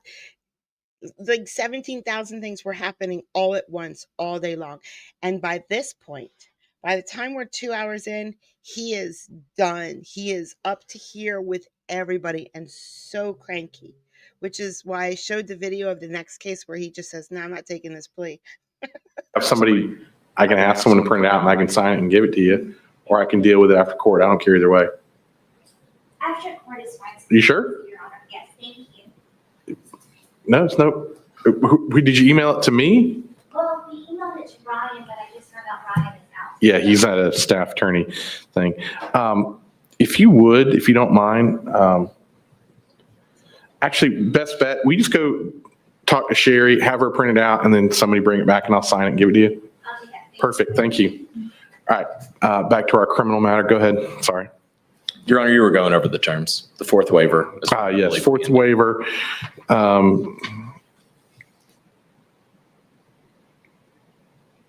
I'm accepting the terms that y'all have negotiated. What else do I need to do other than we'll go to the next one? Anything else? We're clear with the sentence writer. Your Honor, the only thing I did want to mention is, and I think that the court was aware of this based upon our criminal history, and I think we've also talked about this in prior hearings, the reason for a substantial amount of served time and then treatment and the amount of probation is that the defendant mentioned multiple times in the first hearing on the motion to revoke that she does great with supervision. She does great with supervision. She does great with supervision. She was on probation. That's the reason for the extensive amount of supervision. And then the amount of served time, Your Honor, is one, based upon her criminal history, two, based upon the fact that while these were going on, she was being subsequently, or at the same time, actually, being arrested and then released and continuing to commit these. So that's the reason for the terms, Your Honor. I'm more than fine with what y'all have negotiated. I understand the circumstances. Then with that said, Your Honor, I will go to case number 2025 CR 0642. Your Honor, the defendant is pleading guilty to one count of felony level grade shoplifting with 10 years on probation. That will run concurrent to the 633 case that we just discussed. And Your Honor, I essentially am asking for the same terms and conditions that were exactly made the terms of 633. Your Honor, as way of a factual basis, the defendant entered the Home Depot at 924 Dawsonville Highway on March 13th, 2025. That's the Gainesville one? It is, Your Honor. And at that point, she stole a DeWalt pressure washer, an inverter, and a Bosch laser level, and they had a total value of $776.20. And they were not, at least at the time of the report, Your Honor, they were not recovered. I don't know that they were or were not part of the recovery from Flowery Branch for the $8,000. Felony grade shoplifting at the Gainesville Home Depot is outlined by the state. Had enough time to speak with your lawyer? Satisfied with your lawyer? Sign your plea sheet?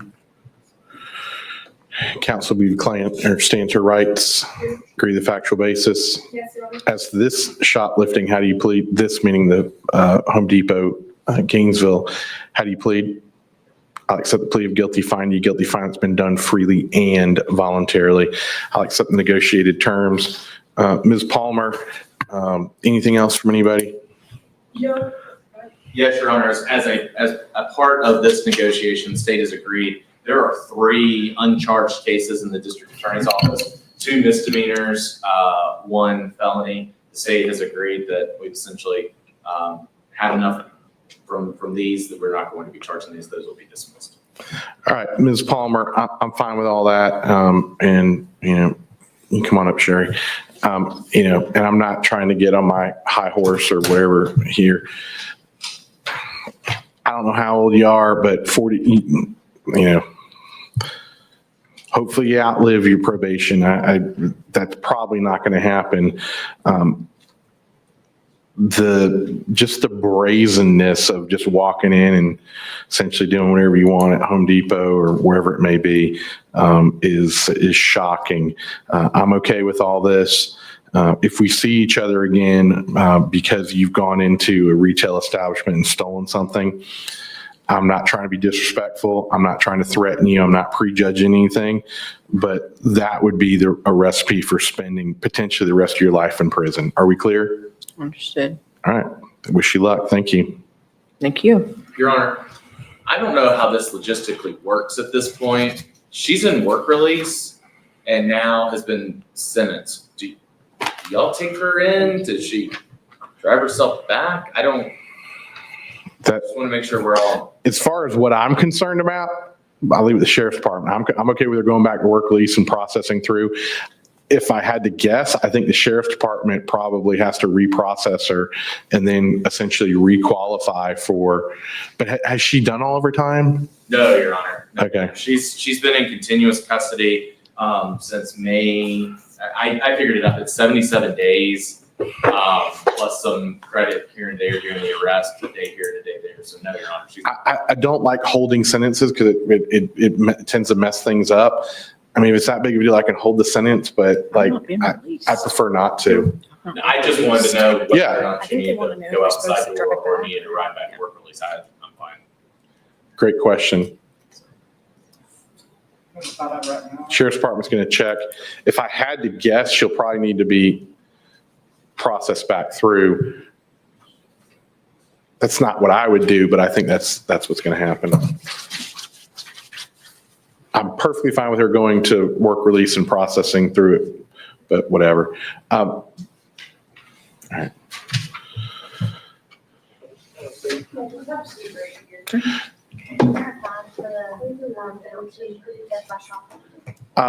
Count two, I think there's mandatory minimums on the shoplifting fines, aren't there? If there's not, I'm not going to impose a fine. If there is, I legally have to. I know that there are mandatory minimums on the recidivist. As far as the recidivist, I will get that answer, Your Honor, if we can get back to the record. Ma'am, appreciate your patience. If you want to sign some paperwork with the state to get you out of here, and then we can do that. Yeah. They never came back in. Okay. I'll get you taken care of. Hang on, let me get this answer first and then I'll.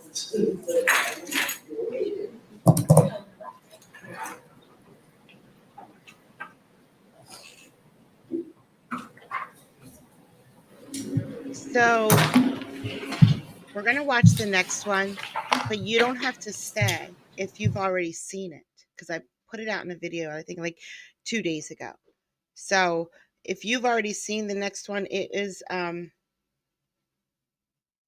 something that I really can't remember it all right now. But this is, I only gave you 15 minutes of it, or 10 minutes of it in the video. This is going to be the full thing where you get to hear everything. But I'm struggling so hard to remember what this guy did, and I can't. And it's. Everyone's looking at me. Fine. Mr. Henderson? I know it's Mr. Henderson. I still can't remember what he did.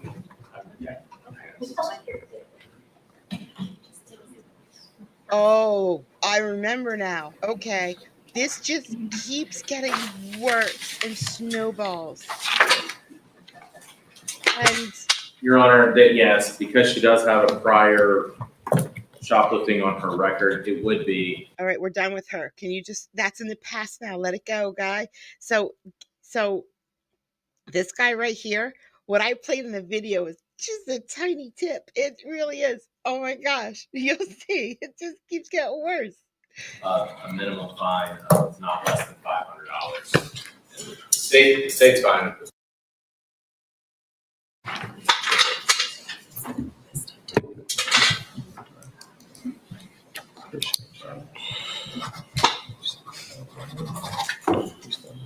Thank you.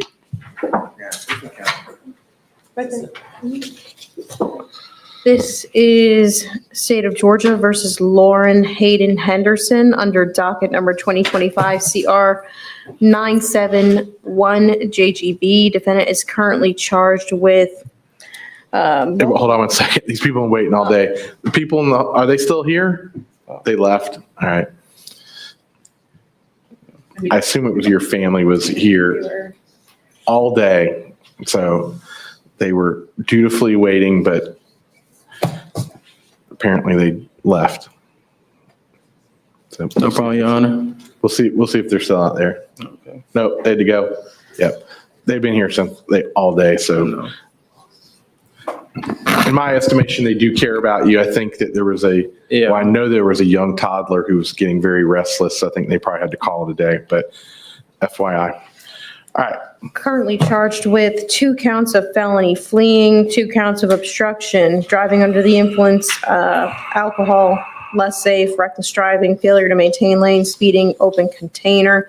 With regard to a factual basis, on or about July 14th, near the intersection of Holly Springs Road and Skits Mountain Road, deputies with the Hall County Sheriff's Office attempted to pull the defendant over as he had ran a stop sign and he was on his phone.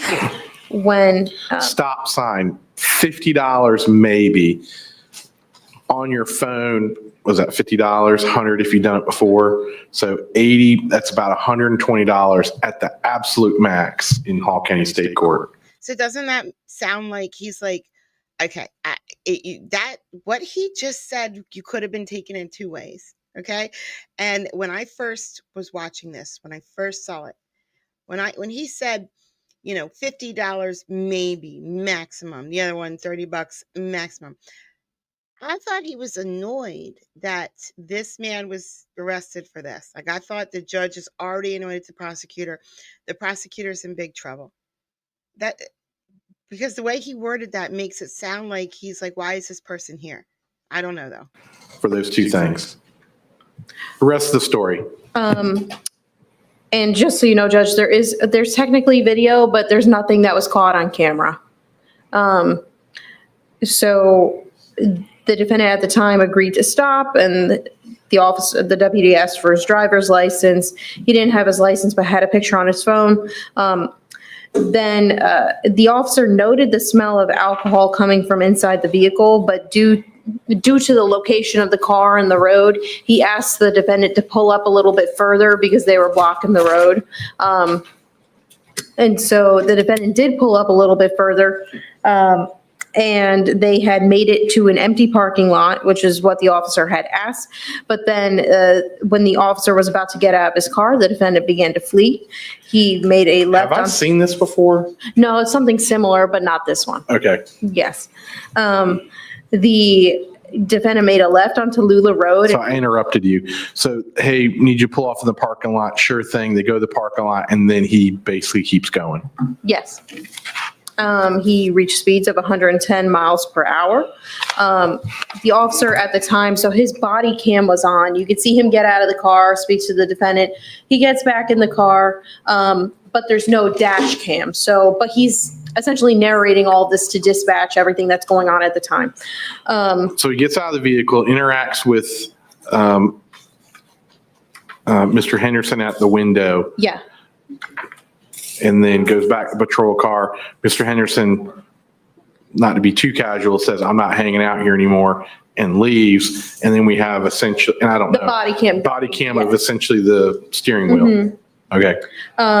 So the the deputy said that he was reaching speeds of 110 miles an hour. He began to drive recklessly and went into oncoming traffic at around the same speed. Hall County. I'm sorry, what? Where's he doing all this? This is on Lula Road. He's going 110 into opposing traffic? It's a 2-lane road, I'm pretty sure. So Hall County Dispatch notified GSP of the chase, and a trooper was able to get out near, on Lula Road, near the intersection with 365. The speeds increased to 115 miles an hour. A spike strip was deployed. And you could see this, the trooper had his dash camera on, but they don't have body camera. So you see him deploy the spike strip, but the defendant had went around the spike strip. When the defendant went around the spike strip, and remember he's going really fast, he had crashed into another vehicle and hit them head on. Not true. They ended up in a ditch. So then the defendant he got out of the vehicle and continued to run. And the taser was deployed. The defendant ran through the woods and was then apprehended. And the defendant has been in custody since. He's been in jail for about a year. This happened on July 14th, 2024.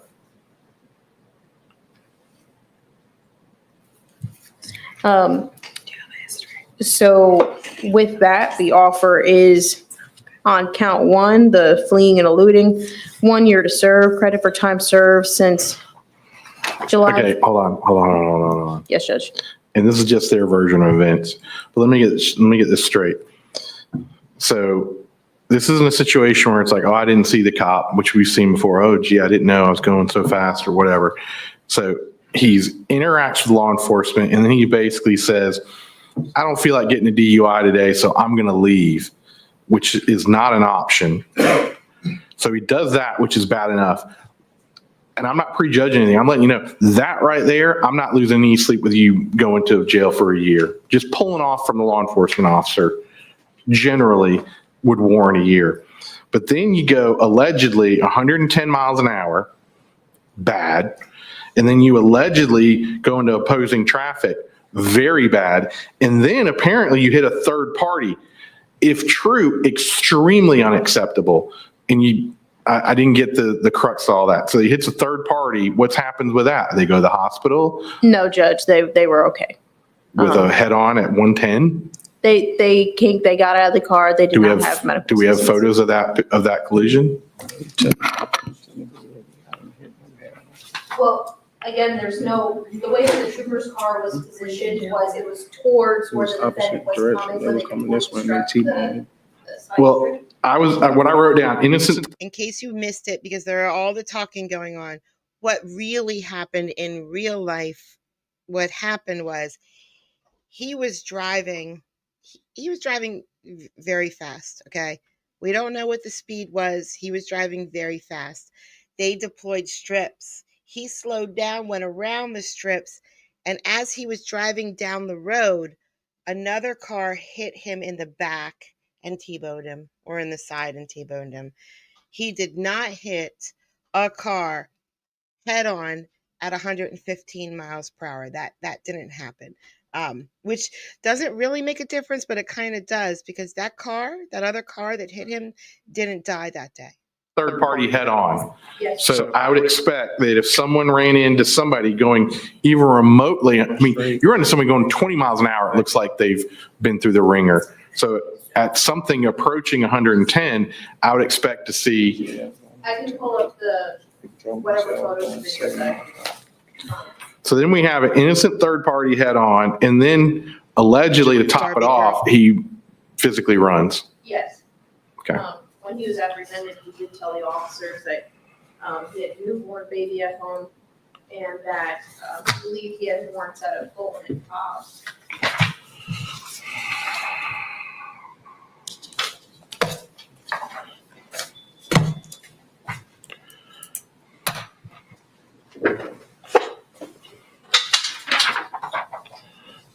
Judge annoyance level maximum.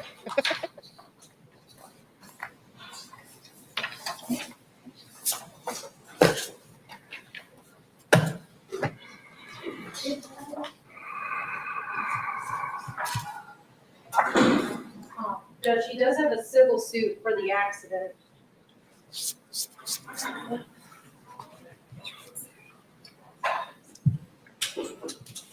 Number one, that's a civil matter, that's fine. I imagine there might be some sort of pictures. Yes, Judge, my laptop is taking a second.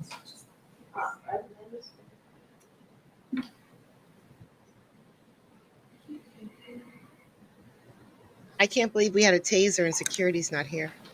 Hurts my heart.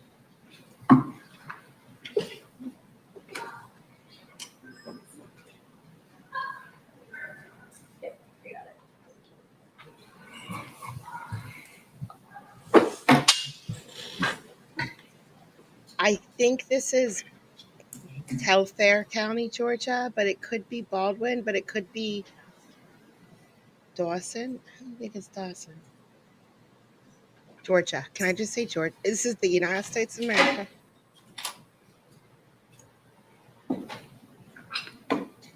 May I approach? This is just a still photo. You've seen this? We actually never seen that. That's my vehicle. That's his car, not the other guy's. That's my Yes, it vehicle. was indicted. Oh, No, yes.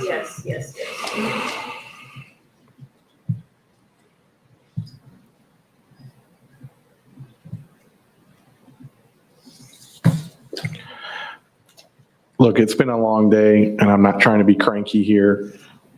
If it's true that he's going 110 opposing traffic and crashes into a third party, I'm not taking a year. So not prejudge anything, not trying to cut the defense off, but I want to be transparent on where we're going here. Trooper, sorry, the officer. Judge, I think it would be best. Trooper contradicting his story. I think it would be best. It seems like they're contesting the facts that it just gets, yeah. well, Okay, well, because- that's fine. I mean, you gotta, if you did something wrong, great. You still gotta prove it beyond a reasonable doubt. Listen, he does contest one thing here. Out of everything they said, one thing annoys the heck out of him. So do we have, what do we have?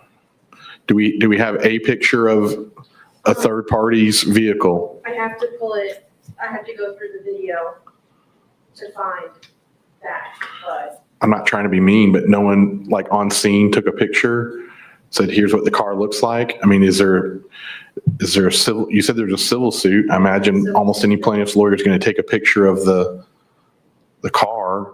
Is that contained within? Judge, within our possession right now, we don't have any. Okay. Here, I think this is. Let me just confirm. The model of the car.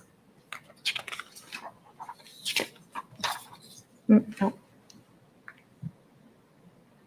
Just watch your little video, lady.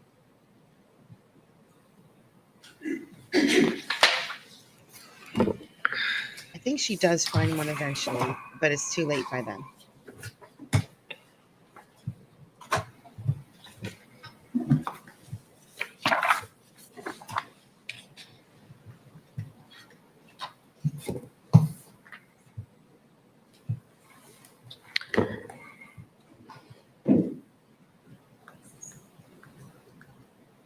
It's the other. I know. Congress said that state patrolman contradicted that statement. Because he realizes he's about to go off on somebody and he's trying to calm himself. Okay. I see one of the cars. Yes, it's the defendant's car. Yeah, that's the defendant's car. I see one of the cars. It's right over here.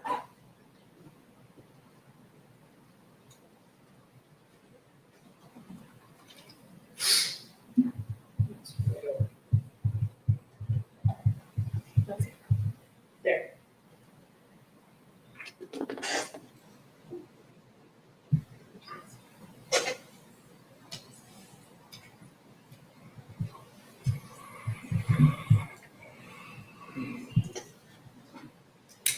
Judge, it's not the best. I can't.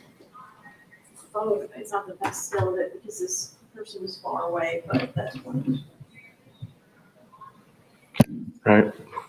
Just from that, it's certainly not a low impact collision.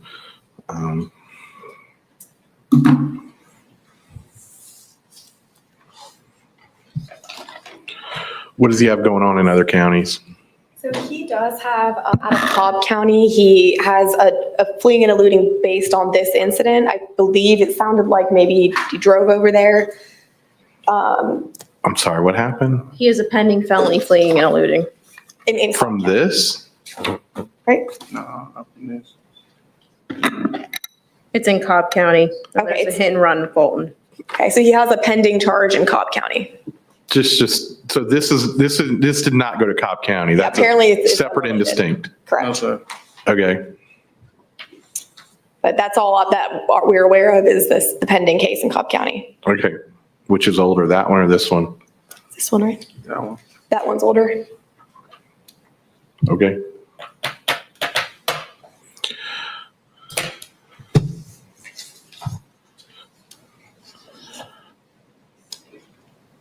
So this was indicted July term. Judge, it was accused because the defendant was willing to accept responsibility very fast, like he intended on pleading, so they accused it rather than indicting it. But it has not been indicted. Sure. I misspoke. I apologize. Accused. Thank you. Look, I mean, I'll hear you out, but I don't want to sit here for an hour and waste your time. There's people each case is different, but there's people who've done a lot less that get a year. And with there being an innocent third party being involved in collision, I mean, this is the type of case where you literally like, you're lucky you didn't kill someone, and you're real lucky you didn't kill someone. So if the plan to give me the plea offer of 1 year, I think it's safe to say I'm not going to take that from what I've heard. Now, obviously, I'm wrong. I could be wrong. I'll hear from you, but Your my Honor, inclination is come back another day. Go ahead. Your Honor, I would say if Your Honor is not inclined to take the offer, that's what we would also say. Mr. Henderson is here to accept responsibility for this. He's not disputing the fleeing and eluding act itself. The speed of how fast he was going, that is something that there is some debate about. There is some testimony at the committal hearing that is different from what we were told. So that is the only fact that we would be disputing, is how fast he was actually going. Aside from that, we would be asking you to take the plea, so we understand that we would withdraw it if Your Honor is not inclined to take the year. We can go through the exercise and you know, I may be convinced otherwise, but I don't want to waste your time or potentially give false hopes. But my inclination, my vote would be to go ahead and put this on another date and have a little more clarity on what the video does or does not show. Again, not on anyone's side here, but if there's an injury attorney involved, maybe they have pictures of what went on. I mean, it's like in today's society, like the fact that someone allegedly is going 110 and runs into somebody that person who was run into didn't take pictures of their car is just, I'd be stunned if that were the case. It's not about me, but if someone ran into my car, I would take pictures of what happened. That's like what people do nowadays. Yeah, understood, Your Honor. Are we asking the state to? Okay, I just want to make sure. Yes, you do not have to produce that evidence unless it's mitigating, which you, It's probably not. We have one picture. okay, great. Just out of curiosity, you want to show it to the other side and I'll look at it. Oh, I found a picture. I found a picture. It's too late, love. It's too late.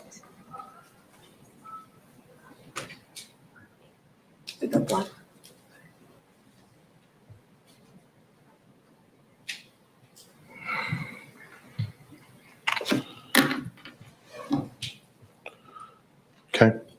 Certainly not a low impact collision. Thank you.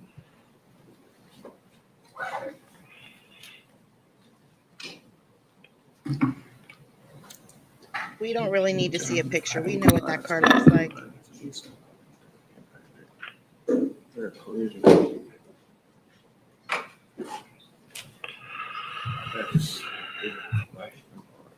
Y'all going to let Sherry know when you want to come back, if at all? He's not going to take it.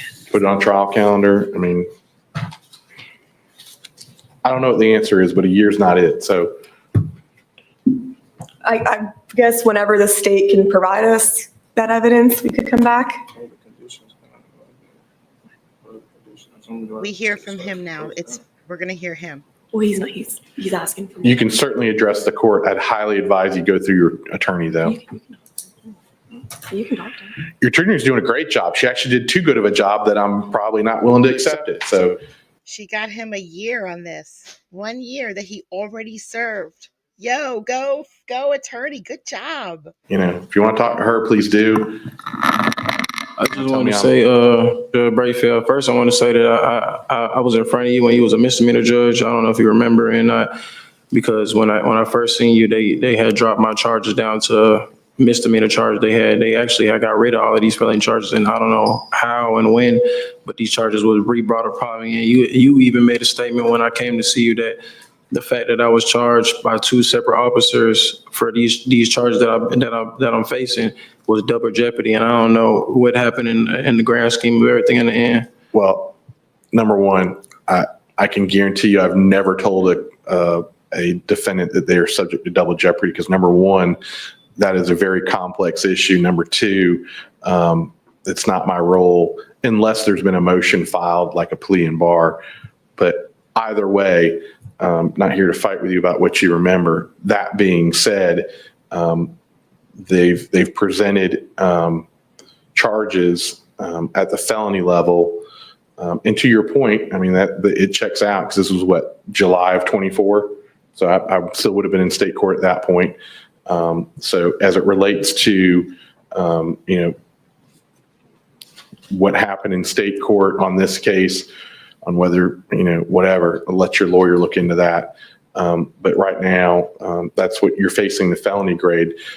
Because if I heard this in state court, I would have had very similar reaction to what I had today, which would have been something to the extent of, sounds like a felony type situation.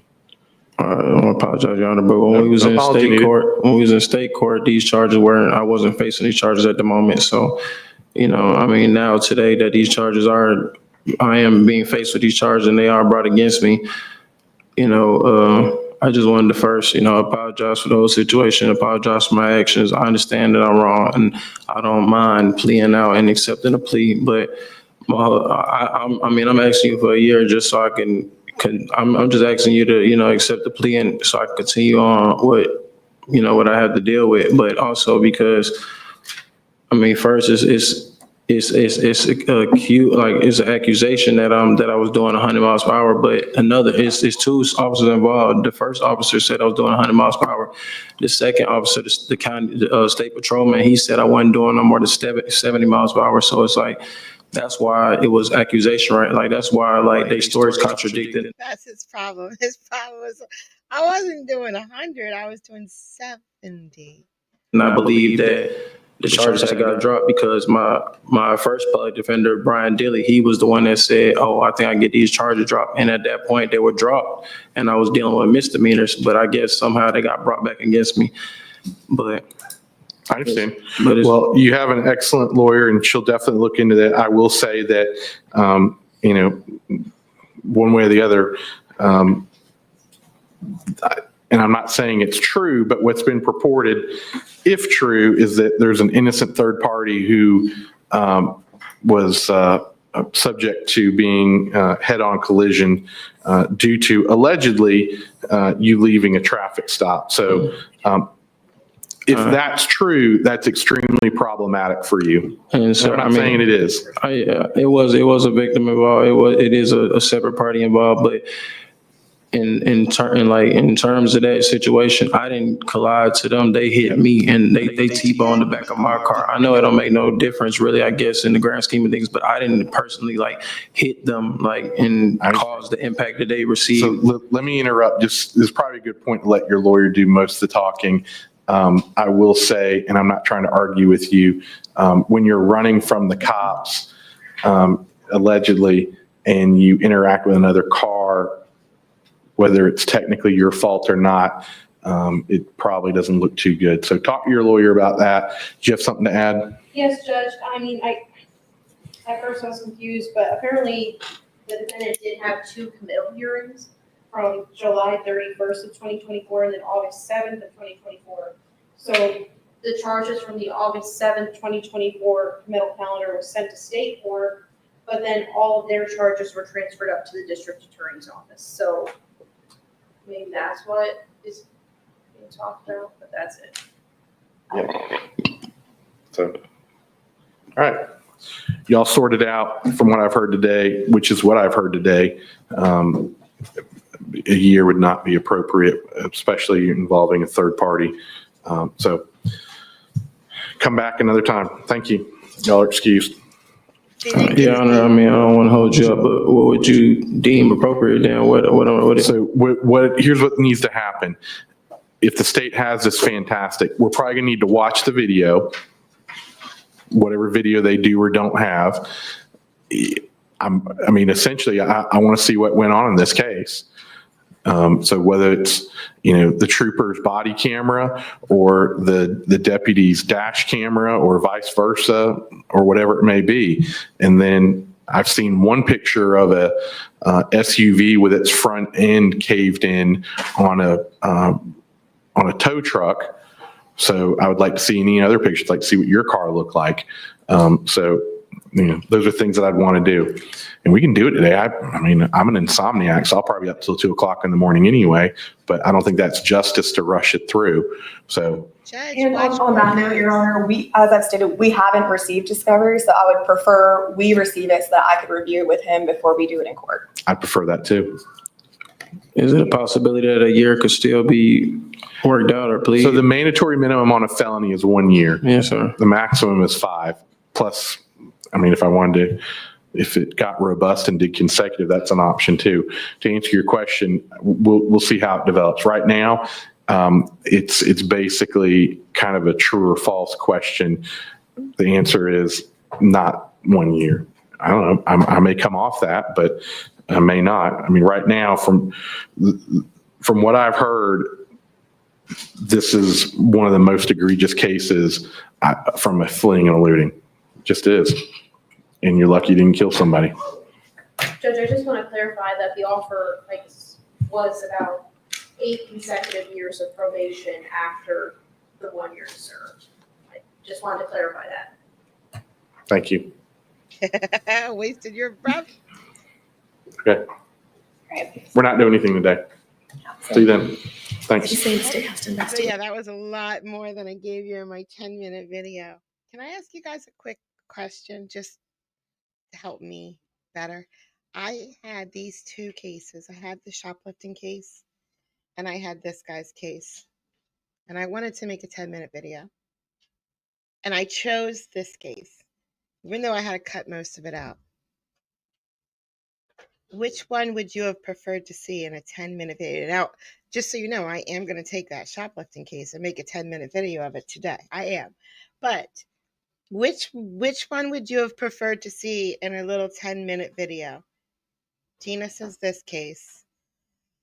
I just checking to see if you know I'm picking the right stuff for you guys. You know, I don't want a crazy driver. Donald said crazy driver. Okay, just making sure. Just making sure. All right, guys. We're late for OJ. We didn't do OJ yesterday. So my OJ crowd is they're going to get me if I don't start this OJ case. Thank you so much for coming out. I appreciate it. I really do. And I will see you again tomorrow. Same time, same place-ish. Ish. Bye, guys.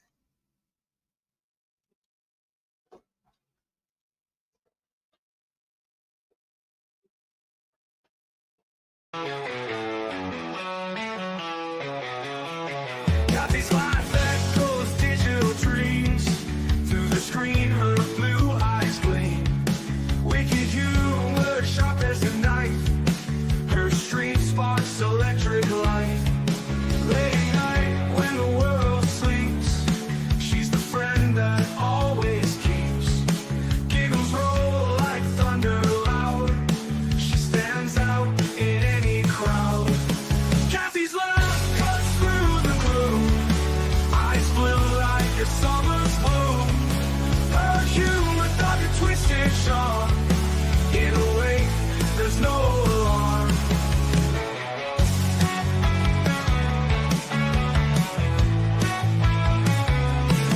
Freedom tales late into the night.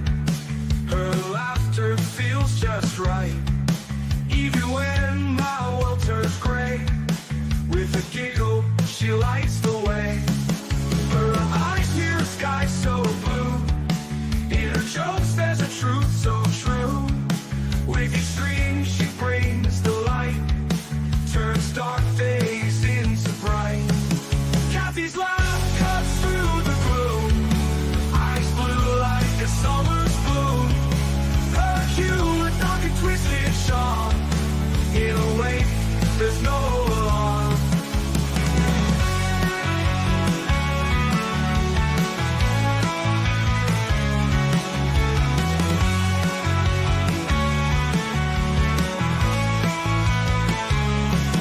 Streaming tales late into the night. Her laughter feels just right. Even when my world turns gray, with a giggle, she lights the way. Kathy's laugh